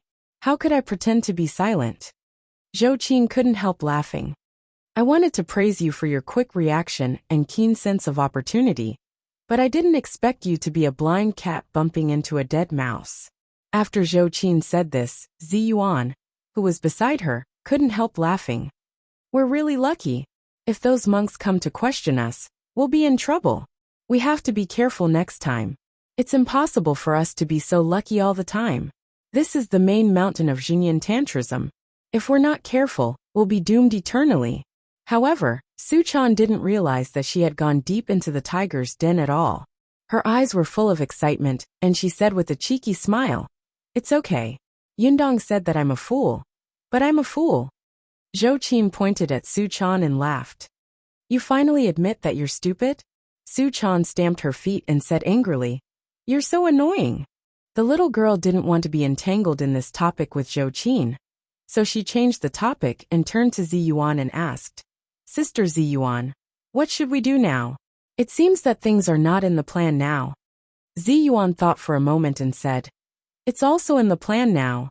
Just now, I was just testing to see the attitude and vigilance of the monks at the door. Now it seems that they are very vigilant. Let's wait here. I don't believe that their vigilance will still be so high when the fighting begins." Zhou Qin also nodded in agreement. "That's right. Who doesn't want to see the duel between two top masters? All the masters in the Japanese cultivation world are here, let alone them." Su-chan also said with some excitement, "Then we'll take action after the fighting begins." Zhou Qin laughed. "Su-chan, I didn't expect that what you said before we came here, 3 cobblers are better than one, would really come true." Su-chan made a face at Zhou Qin and said, "It's 3 cobblers." Zhou Qin laughed. Ziyuan smiled and said in a low voice, "Don't laugh. Keep a low profile. Don't attract other people's attention. There are still a lot of monks patrolling the mountain here." Before she could finish her words, 2 monks came over from not far away. The 2 monks saw the 3 of them at a glance and saluted them from afar. Su-chan, Ziyuan, and Zhou Qin also saluted back. Then, they continued to lower their bamboo hats and quickly hid themselves in the dense fir forest. At this time, an uninvited guest came to the Qingming Shrine in the Shangjing district of Kyoto, Japan. Lu Yi slowly got off the Japanese bus and arrived at his destination, the Violent Bridge bus station. At first glance, he saw that the famous Violent Bridge was an extremely ordinary asphalt bridge. The water under the bridge had long dried up, and only the railings at the head of the bridge were written in Chinese characters. Lu Yi couldn't help but sigh in a low voice. The residence of the famous Abe no Saimai has become like this now. I wonder if there are any shikigami or shikigami of the Onmyoji hidden under this violent bridge.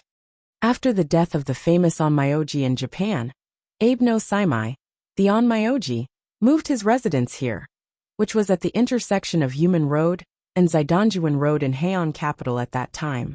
Lu Yi looked around and saw that this place was the Gen position in the northeast of the Imperial Palace, which was also commonly known as the Gate of Hell. As a professional Onmyoji, the purpose of moving his residence here was to coordinate with the Gen position in the northeast of Kyoto, which was located in the Gen position, to form a double deterrent to prevent demons from invading and to prevent demons from breaking through the seal. Lu Yi laughed and said, "Good method, good method. I was wondering why you hid the soul of the mystical silver fox here. So that's how it is, so that's how it is. Abe no Saimai, although the mystical silver fox was not sealed by you, but you are really a far-sighted person. Could it be that you predicted that there would be such a catastrophe in Japan in 100 years? So you moved your residence here?" Lu Yi seemed to be full of a kind of unconcealable pride that he was about to succeed. He whispered to himself. When the Japanese passing by saw him whispering to himself, they thought he was a psychopath. After looking at him strangely, they avoided him. Lu Yi didn't mind.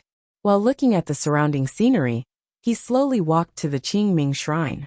In Lu Yi's opinion, compared with many shrines in Japan, Abe no Saimai's burial shrine was extremely small.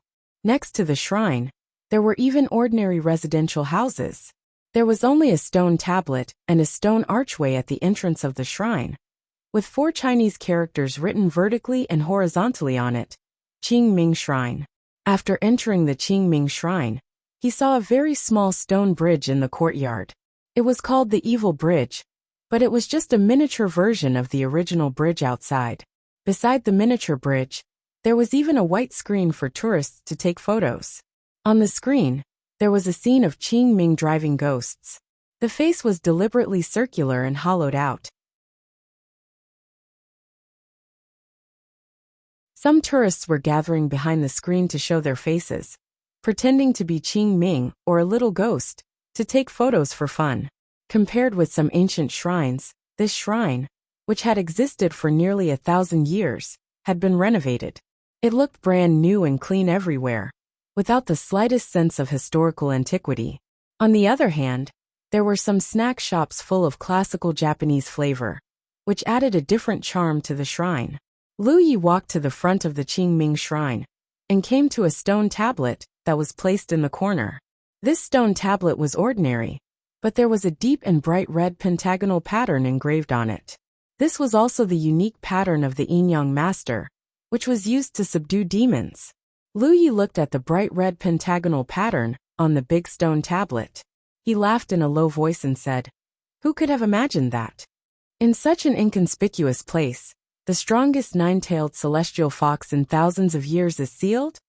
At this time, behind Lu Yi, some tourists from foreign countries and other places in Japan were still happily taking photos of the various pocket-sized attractions of the Qingming Shrine and pointing at the surrounding scenery. Some vendors and snack shops greeted the guests warmly. The fragrance from the shop wafted out and lingered around the Japanese-style lanterns at the door, revealing a peaceful and festive atmosphere everywhere. But none of them knew that soon in front of them, there would be a demon who had set off a huge wave in both China and Japan. The cultivation world of China and Japan would usher in a bloody storm. Well, I got up early this morning and quickly updated a chapter, because in the afternoon, I have to rush to Nanjing to attend the Youth Creation meeting of the Jiangsu Writers Association. As a new member, I can't be late, right? The Youth Creation meeting is scheduled to report on the 23rd.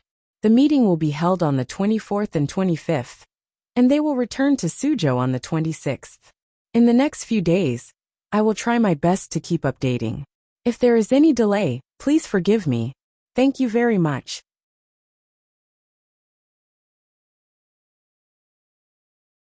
Chapter 636.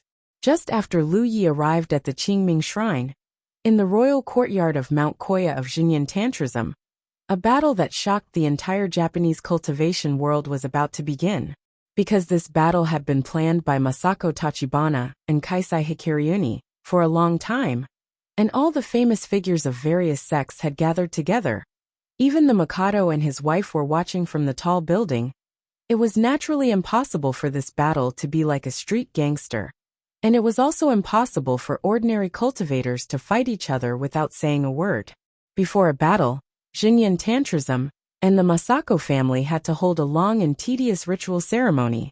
After a group of monks of Xinyan Tantrism finished reciting Buddhist scriptures, Masako Tachibana slowly went to the stage with a bell in one hand and a gold and silver fan in the other.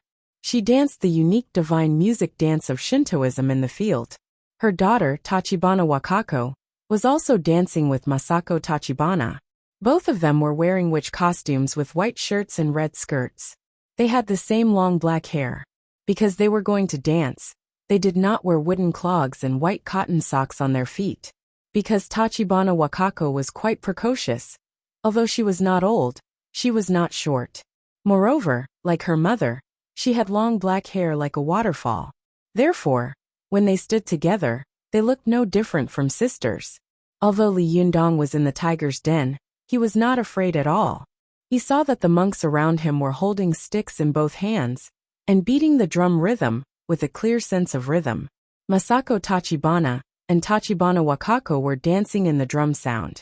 Even an enemy like Li Yundong had to admit that the dance of the mother and daughter was beautiful and pleasing to the eye. When the Japanese cultivators of various sects saw Li Yundong standing in the field and watching for a while, they simply sat down cross-legged and watched the divine music dance of Masako Tachibana and Tachibana Wakako with great interest.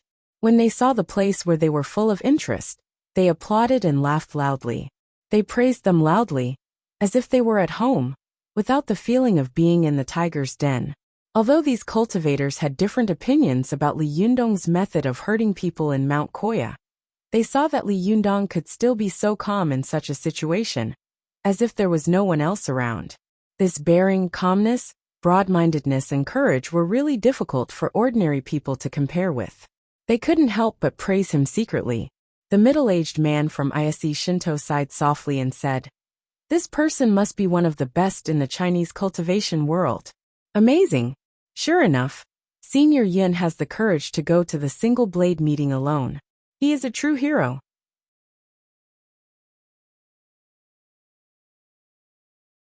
Chu Yun, who had been as cold as ice, also nodded slightly and said, "If his nerves aren't as thick as steel pipes, then he must be a fool." The middle-aged man sighed. "We have to think of a way to save his life. We can't let such a hero fall here."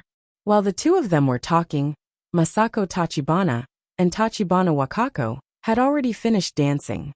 They saluted and stepped down from the stage. Although there were many hostile cultivators around, they still applauded politely and praised them loudly.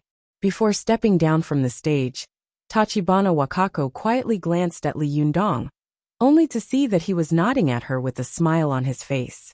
His eyes were full of praise, as if there had never been any conflict between them. Tachibana Wakako's face turned slightly red, and she couldn't help but take 2 steps forward. After she and Masako Tachibana walked to the backyard below the stage, she turned around and whispered to Masako Tachibana, "Mom, can you?"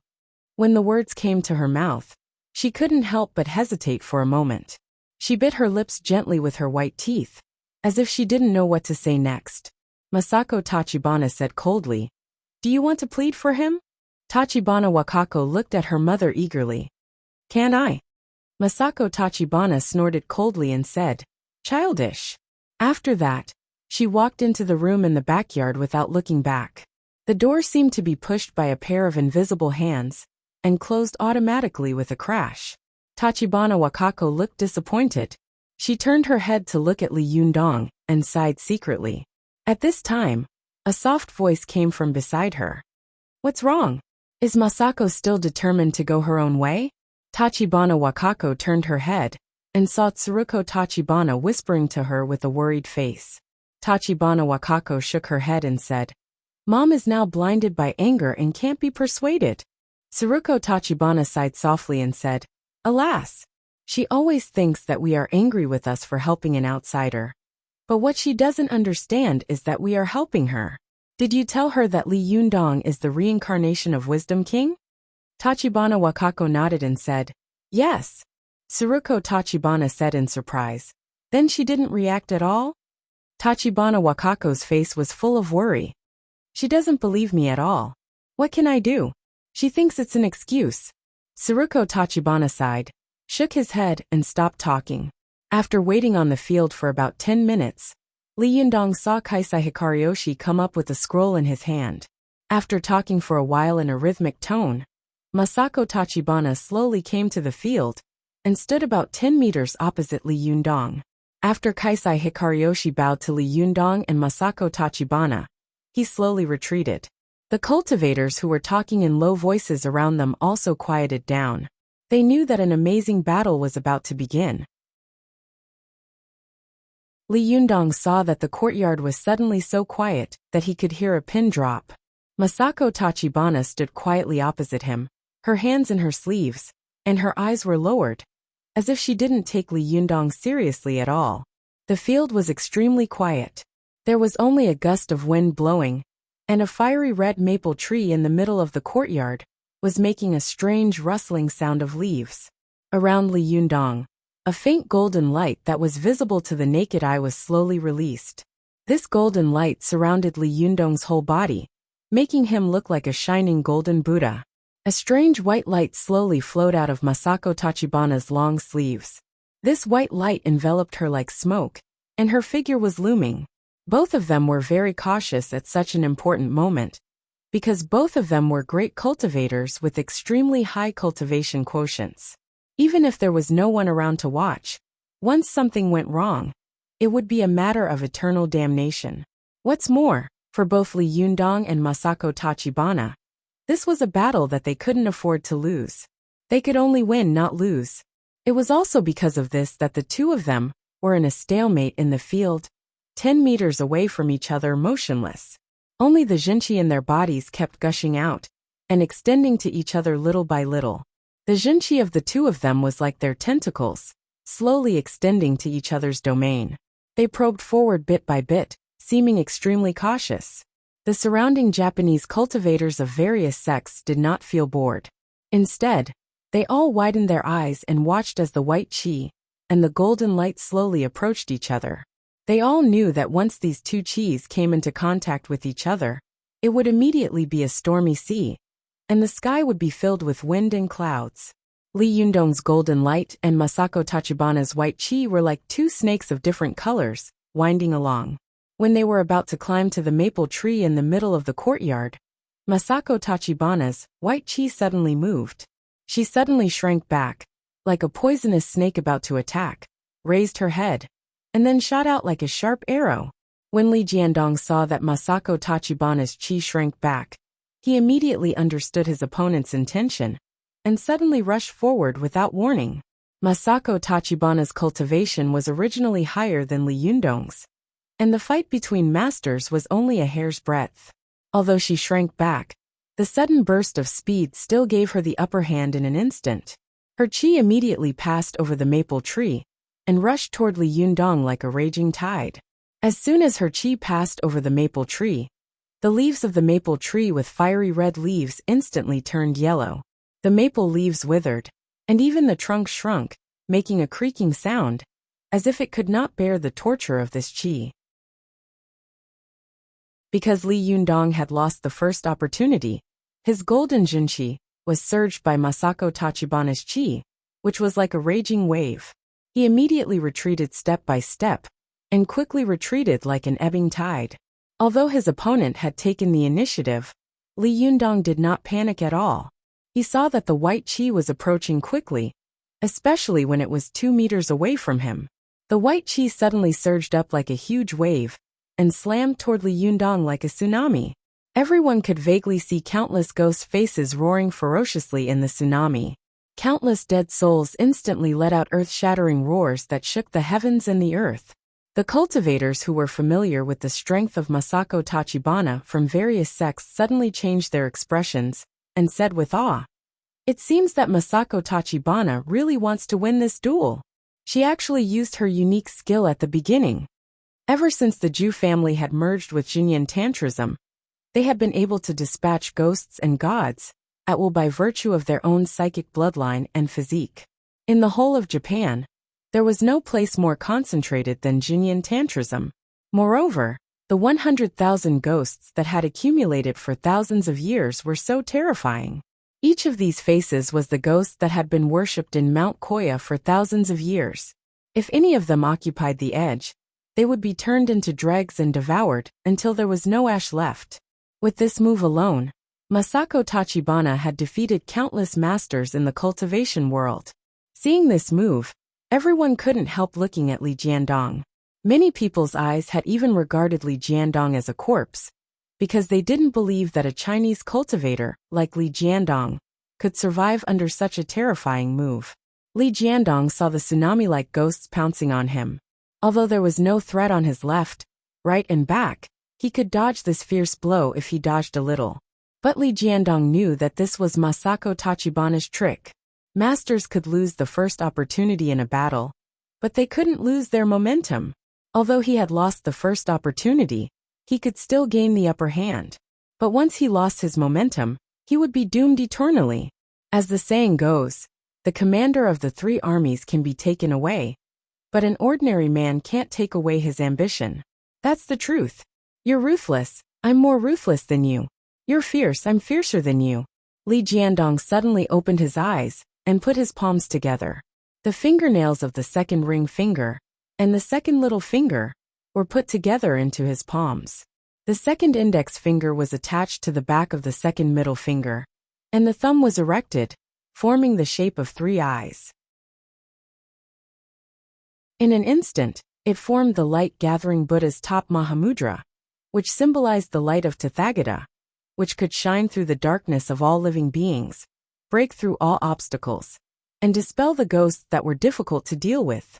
Li Jiandong glared at the sea of ghosts in front of him, recited the mantra, and shouted, "Ming Mo, Sanman Duo no Tuanan, Ming Ling, Diru Luosher, Wu Senisa, Sahi." This mantra was quickly shouted out, and each word spewed out an extremely powerful Buddhist power. As soon as Li Jiandong's light-gathering Buddha's top Mahamudra was displayed, a flash of golden light shot out from the top of his head. The golden light rushed straight to the sky, and then quickly shot straight from the sky to the ground. In an instant, Li Jiandong and the sea of ghosts in front of him were enveloped in it. When the 100,000 ghosts were shown by the golden light falling from the sky, they immediately wailed and turned into countless black smoke in an instant, scattering and fleeing. When everyone saw that Li Jiandong's shout had easily resolved the killing skill of Masako Tachibana, who had defeated countless masters, they couldn't help but burst into an uproar. They all said in surprise, "Mantra Mahamudra? Who the hell is this person?" But as soon as they finished speaking, they saw the golden light that had fallen to the ground quickly transform into a solid golden palm, which covered the sky and the earth and slapped toward Masako Tachibana. This palm was like a huge meteorite falling from the sky. It was so fast that there were even raging flames on the side of the palm. The Japanese cultivators on the scene saw that Li Jiandong's palm was terrifying to the extreme, and its power was so strong that it was suffocating. It was as if this palm would turn the courtyard into ashes. They immediately stood up in shock. Although many people had a grudge against Masako Tachibana, this battle was not only a battle between the Jinyan Tantrism and the Chinese cultivators, but also a battle between the Japanese cultivation world and the Chinese cultivation world. If they were knocked to the ground by this Chinese person, it would be a great shame for the entire Japanese cultivation world. They saw that Li Jiandong's palm fell from the sky in the blink of an eye, and instantly engulfed Masako Tachibana. They couldn't help but be shocked in their hearts. Masako Tachibana won't be defeated like this, will she? How could this Chinese person be so powerful? Chapter 637. Everyone saw that Masako Tachibana's figure was instantly swallowed up by Li Yundong's light-gathering Buddha top Mahamudra. And then there was a loud bang on the ground. The ground of the royal courtyard was like a carpet that had been shaken hard, and a wave suddenly rose. Even the tourists at the foot of the mountain felt a tremor, as if there was an earthquake. The Japanese reporters at the gate of the royal courtyard of Mount Koya were even more shocked to see the abnormality of the golden light in the sky, and they loudly explained to the camera. At this time, the three monks who had been guarding the door also turned their heads at the same time and looked at the golden light shining down from the sky in surprise. They secretly whispered to each other, guessing the origin of the golden light, and their eyes were full of strong yearning. Su-chan, Ziyuan and Zhou Qin, who were hiding in the dense forest of Mount Koya, also felt that two powerful auras had already fought. Su-chan raised her head and said nervously, "I wonder how Yundong is doing? Sister Ziyuan, hurry up and cast the spell." Ziyuan quickly took out a glass mirror with cracks on its surface from her sleeve. It was the glass mirror of heaven that she had used to help Li Yundong block the terrible heaven's tribulation. Although the glass mirror of heaven had been shattered by the power of the heavenly tribulation and had lost almost all of its magic power, it still had some special abilities, such as the ability to see the surroundings with the help of the caster's power. Ziyuan wiped the mirror with her hand, and the glass mirror of heaven immediately surged with white mist. In the white mist, a somewhat vague picture gradually appeared. It was the scene of Li Yundong and Masako Tachibana fighting. Zhou Qin widened her eyes and said, "That's Master. Where's Masako Tachibana? Why didn't I see her?" Su-chan said in surprise, "Could it be that Yundong has already won? The mantra Mahamudra just now is so powerful." However, Ziyuan shook her head and said, "If we can defeat Masako Tachibana in this way, then the Japanese cultivation world will become a big joke." As soon as Ziyuan's voice fell, she saw a burst of rumbling smoke, and the figure of Masako Tachibana gradually appeared. Her whole body was surrounded by boiling white gas, and her long black hair rose into the sky like an upside-down waterfall. Her originally dark eyes also became extremely red. Masako Tachibana was obviously enraged by Li Jiandong's attack. Her angry voice shook the sky. "You're courting death." The voice of Masako Tachibana sounded as if countless people were shouting angrily at the same time. The whole Mount Koya suddenly trembled. Then the colorful clouds in the sky, and the Xidagarba Inchi hidden deep in the forest of Mount Koya, quickly rushed toward Masako Tachibana, as if she had turned into a huge whirlpool, absorbing the surrounding aura into her body. Soon, there were many atomized Masako Tachibana in front of Masako Tachibana. Up, down, left, and right they surrounded Li Jiandong densely. Mount Koya was one of the two divine mountains in Japan. It was full of spiritual chi of heaven and earth. For thousands of years, it had been influenced by the incense of Jinyin Tantrism, and it was even more spiritual. At this time, Masako Tachibana mobilized the spiritual chi of Mount Koya and the noble spirit of the sky. When these two auras gathered together, each of her avatars looked majestic. An aggressive pressure came over her face, which was unstoppable. These Masako Tachibana were holding all kinds of weapons. Some were holding Vajra pestles, some were holding Buddhist staffs, some were holding alms bowls, and some were holding flags, yin-yang fan and other powerful magical weapons of Shintoism. In an instant, they rushed toward Li Jiandong from all directions. Li Jiandong saw that there were avatars of Masako Tachibana in all directions, and the power of each avatar was no less than that of her real body. He was suddenly shocked and knew that this was one of the characteristics of Jinshin fighting methods. Because Jinshin masters had already comprehended the truth of cultivation and reached the realm of the unity of heaven and man, they had broken through the restrictions of the laws of nature in fighting methods. They could instantly use the power of the 5 elements of heaven and earth, and even the power of thunder and lightning. In the blink of an eye, they could form a situation of fighting more than one person and destroy their opponent in an instant with the power of thunder and lightning. If the opponent was not a Jinshin master, or if he had not comprehended the profound meaning of Jinshin fighting methods, they would instantly fall into an extremely passive situation. Even if he had a yang spirit body with 3 heads and 6 arms, he would not be able to resist such a stormy attack. Even if a yang spirit master wanted to fight for his life and directly attack the opponent's real body, because the opponent had a Jinshin body to protect him, his magic and powerful magical weapons might not be able to cause a fatal blow to the opponent. Therefore, they could not attack or defend. This was why it was said that even 10 yang spirits could not defeat a Jinshin body. At this time, Li Yundong had already comprehended the mystery of Jinshin fighting methods. His Jinchi surged unhurriedly, and the yang spirit instantly came out of its shell. In an instant, it transformed into countless yang spirit clones, all of which pinched the immovable fundamental seal with their hands. Each of the yang spirits was shining with golden light. It was as if a golden wall had appeared around Li Yundong in an instant, firmly protecting his real body in it. It was impregnable up, down, left, and right. The avatar of Masako Tachibana collided with the avatar of Li Jiandong's eyes like a raging tide. The white aura and the golden aura immediately squeezed into a ball.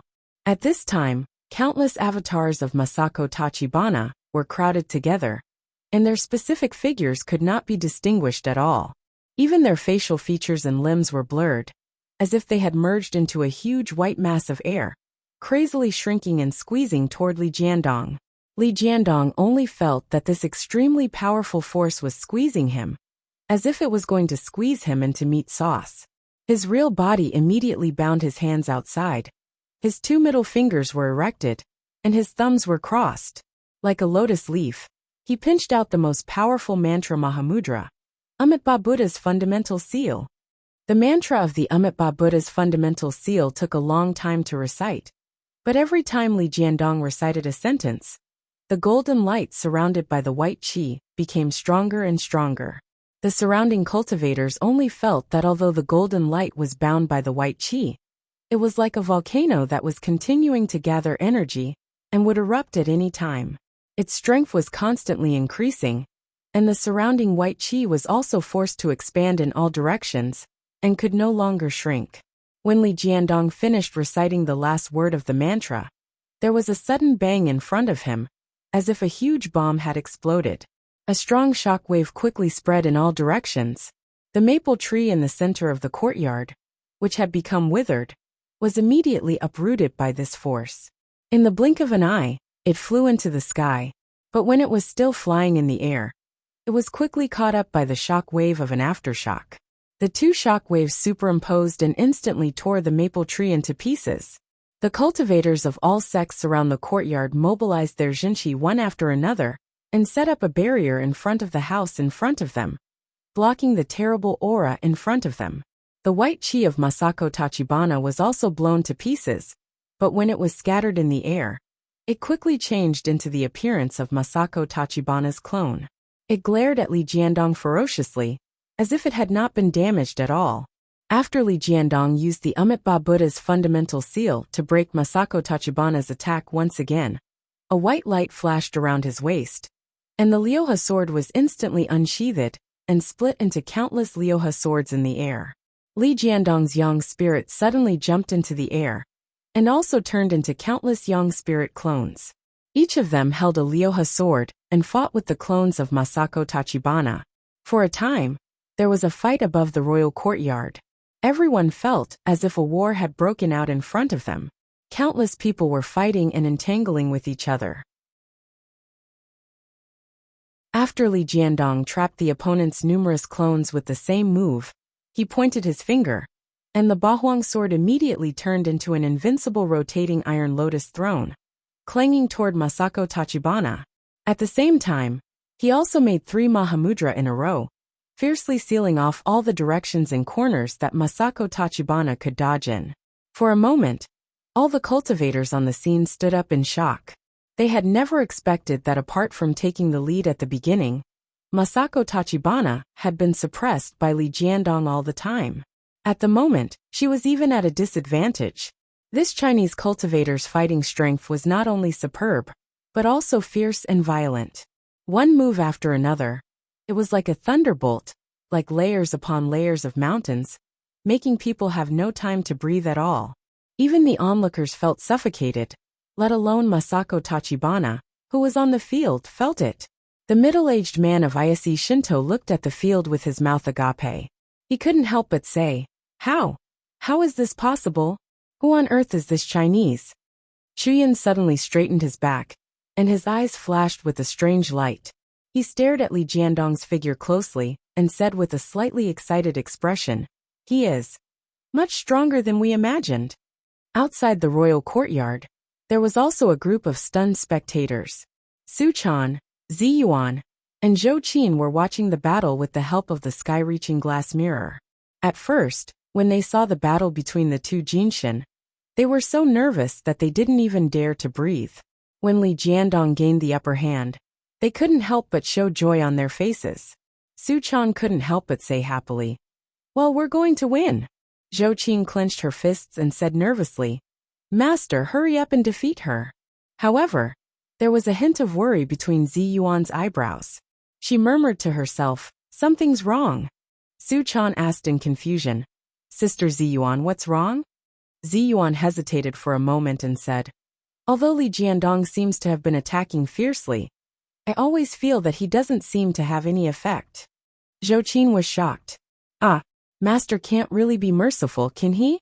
No, this is like raising a tiger to cause trouble." Su Chan's eyes widened. "What is Yundong thinking? Why should we be polite to this Japanese devil? Hurry up and defeat her." Ziyuan thought for a while and said, "No, Li Jiandong seems to have used all his strength, but Masako Tachibana doesn't seem to have used all her strength.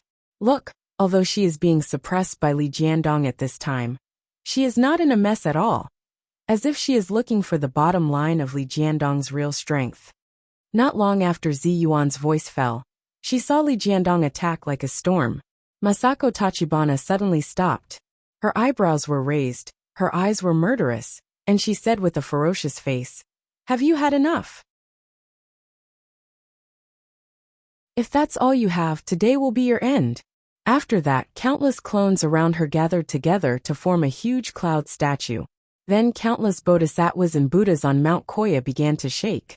Beams of golden light soared into the sky, gathered in a constantly rolling cloud in the sky, and then cast on Masako Tachibana together. In an instant, Masako Tachibana's indomitable cloud statue was shining with golden light, and her whole body seemed to be surrounded by flames. She held a huge golden long sword in her hand, raised it high, and then slashed down heavily on Li Jiandong's head. Seeing this sword, Zhou Qin couldn't help exclaiming, "Master, hide!" Ziyuan and Su Chan also cried out at the same time, "Vajra wisdom sword?" He had been in a meeting in the morning. As soon as he finished lunch at 12 o'clock, he immediately wrote a chapter and sent it up. He was tired and sleepy. He went to take a nap first. In the afternoon, he would continue the meeting. You're tuning in to the Li Mei's Sword of Destiny YouTube channel. We're so grateful for your support, and don't forget to subscribe to join us on this incredible journey through captivating stories. Your generosity through donations truly makes a world of difference, as it's the primary source of revenue that allows me to expand and enhance this channel for you. Thank you from the bottom of my heart for being a part of this adventure.